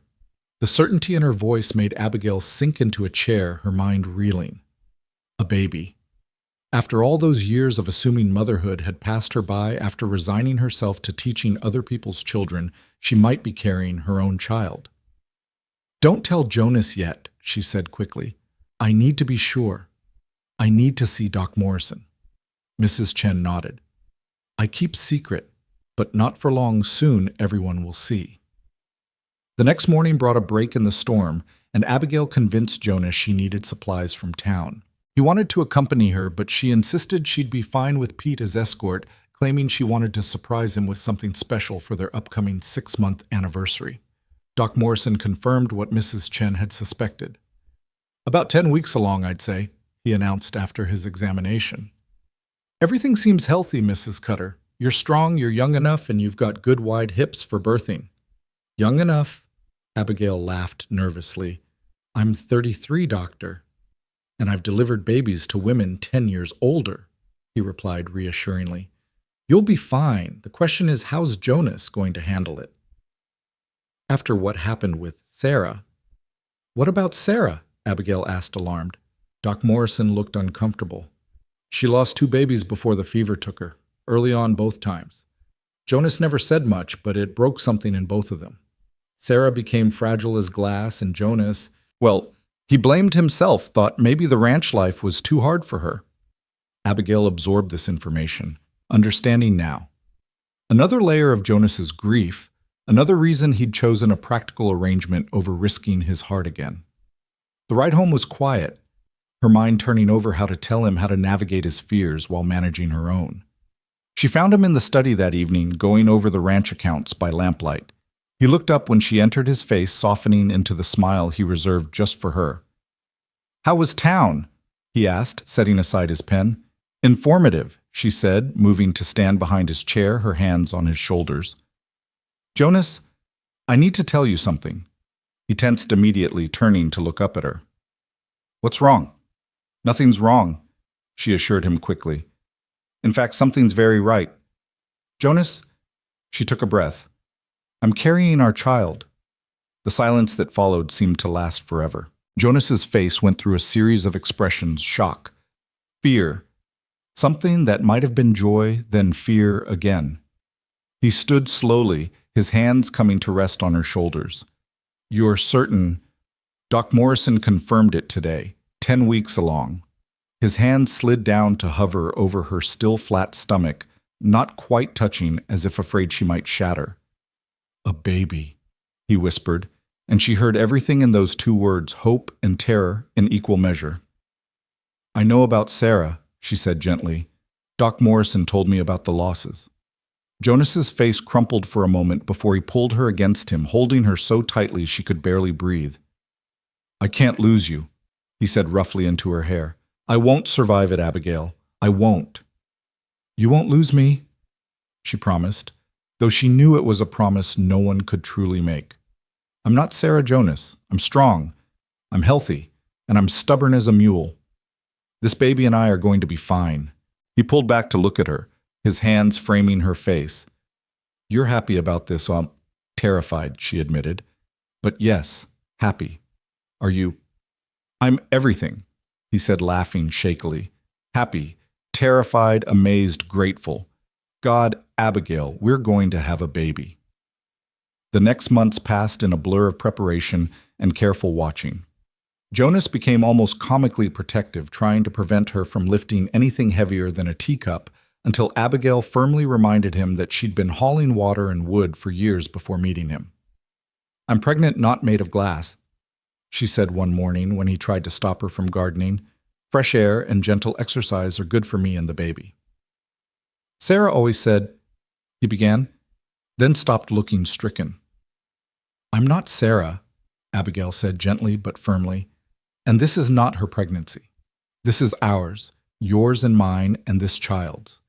We write our own story, Jonas." It was during her 5th month, when her condition could no longer be hidden by clever dressing, that Elizabeth Bennet returned for a visit. She took one look at Abigail's rounded belly and burst into tears.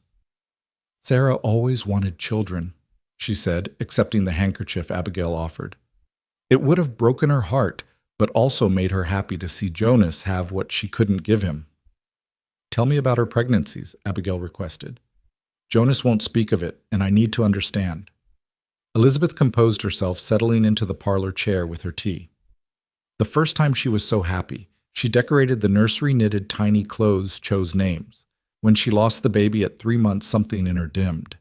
The second time, she was cautiously hopeful. When that baby was lost too, she became convinced she was cursed, that God was punishing her for marrying Jonas when she loved Marcus. She told you that in her fever dreams at the end. She rambled about many things, but Marcus's name came up often. Elizabeth studied Abigail shrewdly. "Does that bother you, that she loved another?" "No," Abigail said honestly. "It makes me sad for all of them. Sarah loving Marcus but choosing duty, Jonas loving Sarah but unable to make her happy, Marcus turning bitter and violent from rejection. So much pain from mismatched love. And you and Jonas, we matched from the start," Abigail said simply. "We just didn't know it. Spring arrived with a burst of wildflowers and new calves, and with it came a letter that changed everything. It was addressed to Jonas from a law firm in Denver, and his face went white as he read it." "What is it?" Abigail asked, alarmed. "Marcus Blackwell is dead," Jonas said numbly. "Killed in a prison fight 2 days ago." Abigail sank into a chair, one hand on her swollen belly, where the baby kicked restlessly. "Oh, Jonas. There's more. Regina was already released early for good behavior. She's left the state, gone back east to live with relatives.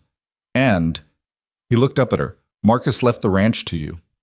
"What to me?" "His final joke, I suppose. Or maybe his twisted idea of justice.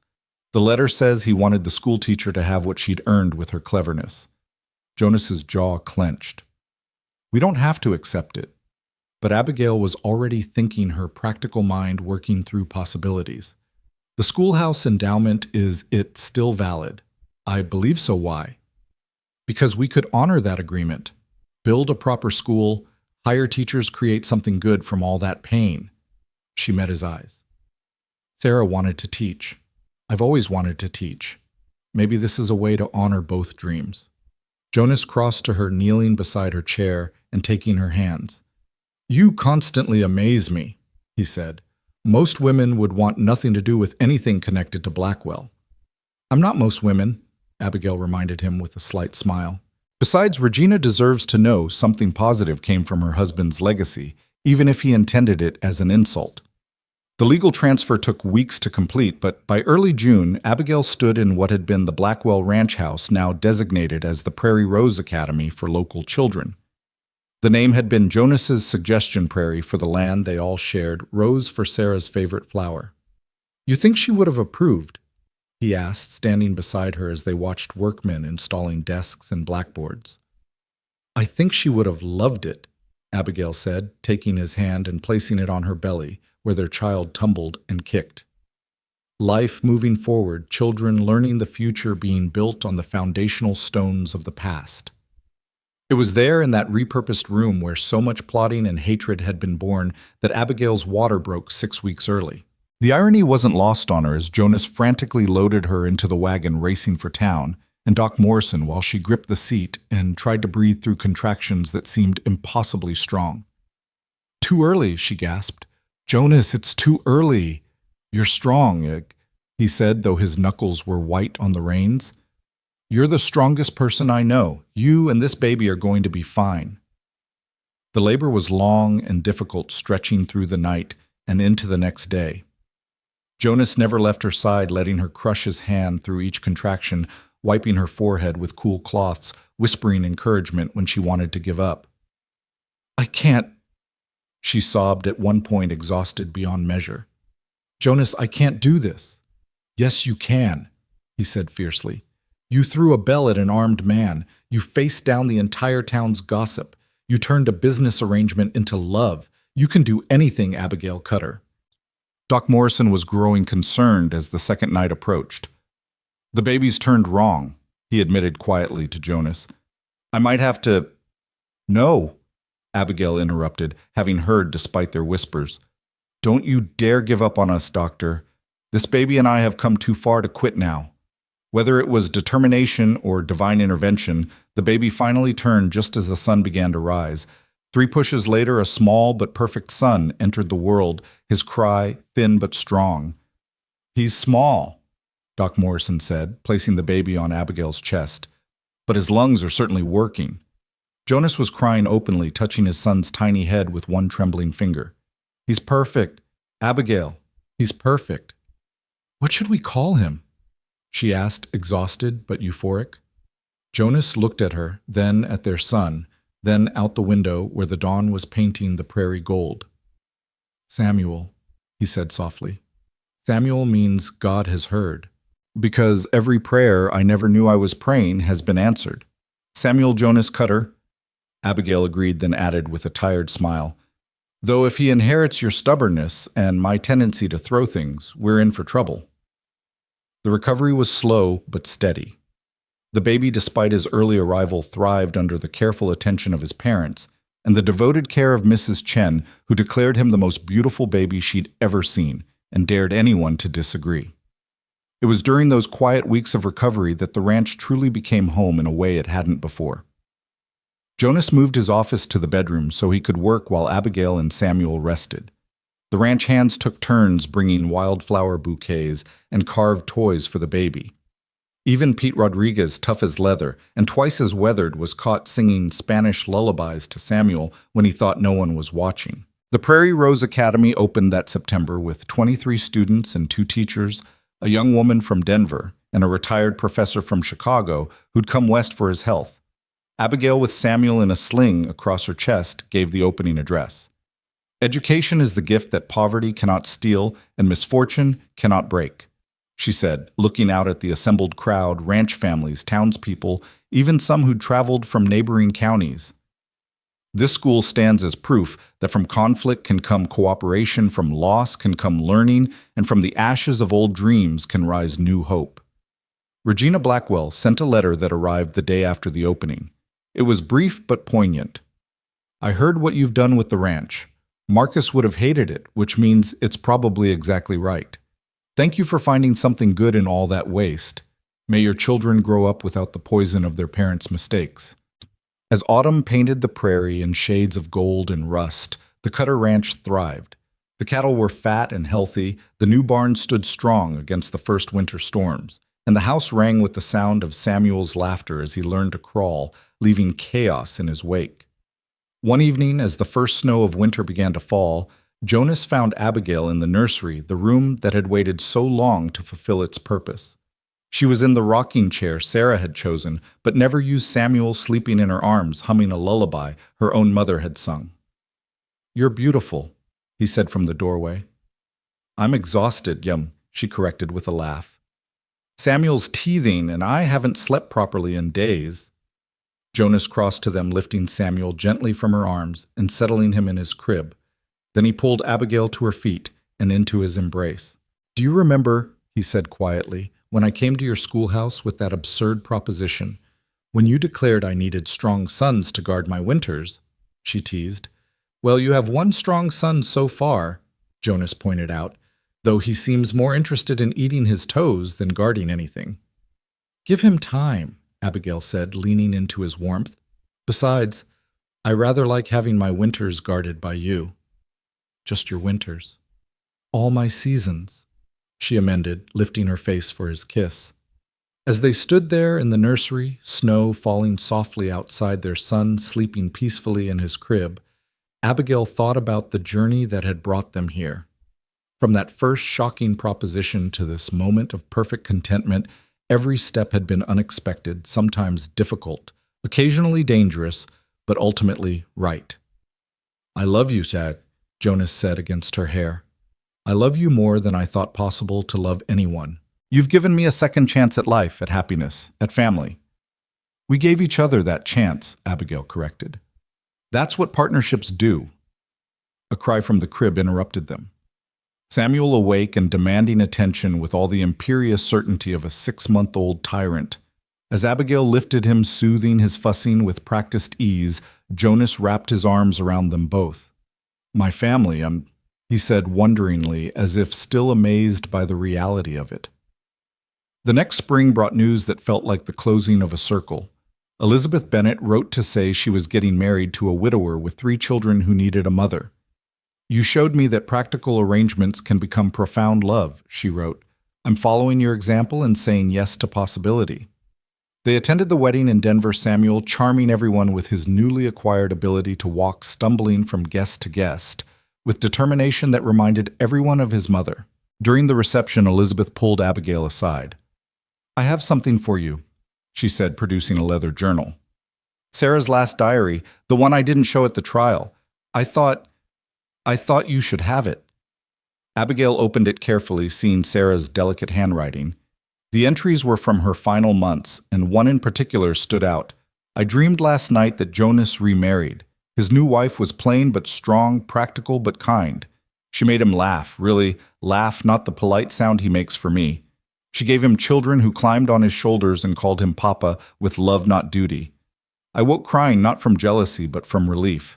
If I cannot give him happiness, I pray God sends someone who can. He deserves to be loved for who he is, not who I wish he were." Abigail closed the diary, tears streaming down her face. "She saw me," she whispered. "Somehow she saw me coming." That night in their hotel room with Samuel finally asleep in his crib, Abigail showed Jonas the diary entry. He read it in silence, then pulled her against him, both of them crying for the woman who had loved enough to wish for her husband's future happiness, even as she faced her own ending. "She was better than any of us knew," Jonas said finally. "They all were," Abigail replied, thinking of Marcus's final bitter gift that had become a school of Regina's grace in defeat of Elizabeth's determination to see love prevail over loss. Summer arrived with abundance, the ranch prospering, the school thriving. Samuel taking his first real steps in the garden while chasing a patient barn cat. It was then that Abigail realized she was pregnant again this time, greeting the news with joy untinged by fear. "Another baby," Jonas said when she told him, his face bright with uncomplicated happiness. "Samuel will have a sibling." "Maybe that sister you mentioned," Abigail teased. "Someone to help guard those winters." This pregnancy was easier perhaps because she knew what to expect, or perhaps because the shadow of the past no longer loomed so large. The birth when it came in early spring was swift and uncomplicated. A daughter this time, with Jonas's gray eyes and Abigail's determined chin. "What should we call her?" Jonas asked, cradling the tiny bundle while Samuel peered curiously at his new sister. "Grace," Abigail said firmly. "Because that's what this life has given us, grace we didn't earn, couldn't have imagined but received anyway." "Grace Sarah Cutter," Jonas added softly, and Abigail nodded, understanding the tribute and accepting it. As spring turned to summer, the prairie bloomed with unusual abundance. The garden Abigail had coaxed from the difficult soil produced vegetables enough to share with half the county. The school graduated its first class with 3 students accepted to colleges back east. The ranch turned its best profit in a decade. One evening, as they sat on the porch watching Samuel chase fireflies while Grace slept in Abigail's arms, Jonas said, "I've been thinking about our beginning. Our practical arrangement." Abigail smiled at the memory. "I told you that you needed strong sons to guard your winters," he recalled. "But I was wrong." "Oh, you never needed guarding," Jonas said, taking her free hand in his. "You were always strong enough to guard yourself. What you needed was someone to share the watch with." "And what did you need?" Abigail asked. Jonas was quiet for a moment, watching their son laugh with pure joy as a firefly landed on his nose. I needed someone to remind me that life is for living, not just surviving, that love isn't weakness, but strength, that second chances aren't betrayals of the past, but honors to it. We both needed each other, Abigail said simply. Just not in the ways we thought. Mrs. Chen appeared in the doorway. Mr. Jonas, Mrs. Abigail, supper ready. I made Samuel's favorite. Dumplings! Samuel shrieked, abandoning his firefly chase to race toward the house.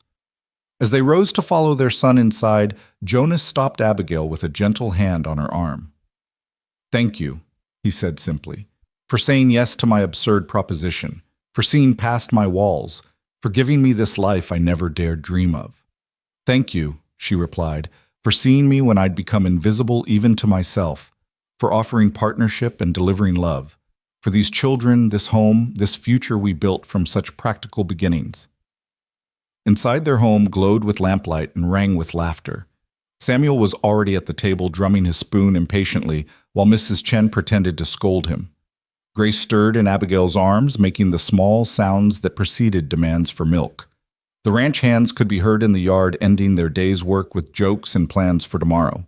This was her life now, not the solitary existence of a spinster schoolteacher, not the cold arrangement of a business marriage, but something richer and stranger and more wonderful than any story she could have imagined. The giant cowboy who had declared his need for a wife had become the love of her life. The lonely teacher who had needed strong sons had become the heart of a thriving family. As they entered their home together, the door closing behind them against the cooling evening air, Abigail thought she heard something on the wind. Perhaps Sarah's laugh, free and joyful at last, or perhaps just the prairie grass singing its eternal song of endurance and hope. Either way, she was home. They all were, finally and forever, home. The seasons turned as seasons do, and the Cutter Ranch stood strong against winter storms and summer droughts alike. Samuel grew tall and serious like his father, but with his mother's quick wit. Grace became a force of nature, charming and determined in equal measure. 2 more children followed twin boys who arrived during a blizzard and seemed determined to maintain that level of drama throughout their childhoods. The Prairie Rose Academy became a model for rural education, drawing visitors from as far as San Francisco to see how a frontier school could match any Eastern institution. Abigail returned to teaching when the youngest twins turned 3, not from need, but from love of the work. Jonas's hair went completely silver, though he claimed Abigail and the children were entirely responsible. Abigail's own hair showed streaks of gray that she wore proudly badges of honor from a life fully lived. On their 10th wedding anniversary, Jonas surprised her by having the old schoolhouse in town rebuilt and dedicated as the Abigail Cutter Library, stating that a woman who had used books to save a ranch deserved to have her name on a building full of them. "You impossible romantic," she accused him, tears streaming down her face as the town gathered for the dedication. "I learned from the best," he replied, kissing her soundly in front of the entire population of Red Fern Ridge. They grew old together, not gently, but fiercely fighting for their land, their children, their community with the same partnership that had begun with such practical considerations. When Jonas's heart began to fail at 70, Abigail nursed him with the same determination she'd brought to everything else in their shared life. "No dying?" she commanded him one particularly bad night. "We have grandchildren to meet, weddings to attend, more anniversaries to celebrate." "Bossy woman." He wheezed, but he rallied, giving them 5 more years. When he finally went, it was peacefully in their bed with Abigail holding his hand and their children surrounding them. His last words were, "Thank you for saying yes." Abigail lived another 7 years, long enough to see Samuel become a judge, Grace a doctor, the twins successful ranchers in their own right. She continued teaching until the very end, her final lesson delivered from her bed to her gathered grandchildren just days before she joined Jonas. "Love isn't always what you expect," she told them, her voice still strong despite her frailty. "Sometimes it comes dressed as duty. Sometimes it arrives as a business proposition. Sometimes it grows so slowly you don't notice until it's become the air you breathe. But always, always, it's worth the risk." They buried her beside Jonas in the cemetery she used to visit when she was lonely, reading the headstones of strangers. Now she lay among family, her stone reading simply, "Abigail Cutter, Beloved wife, mother teacher. She said yes.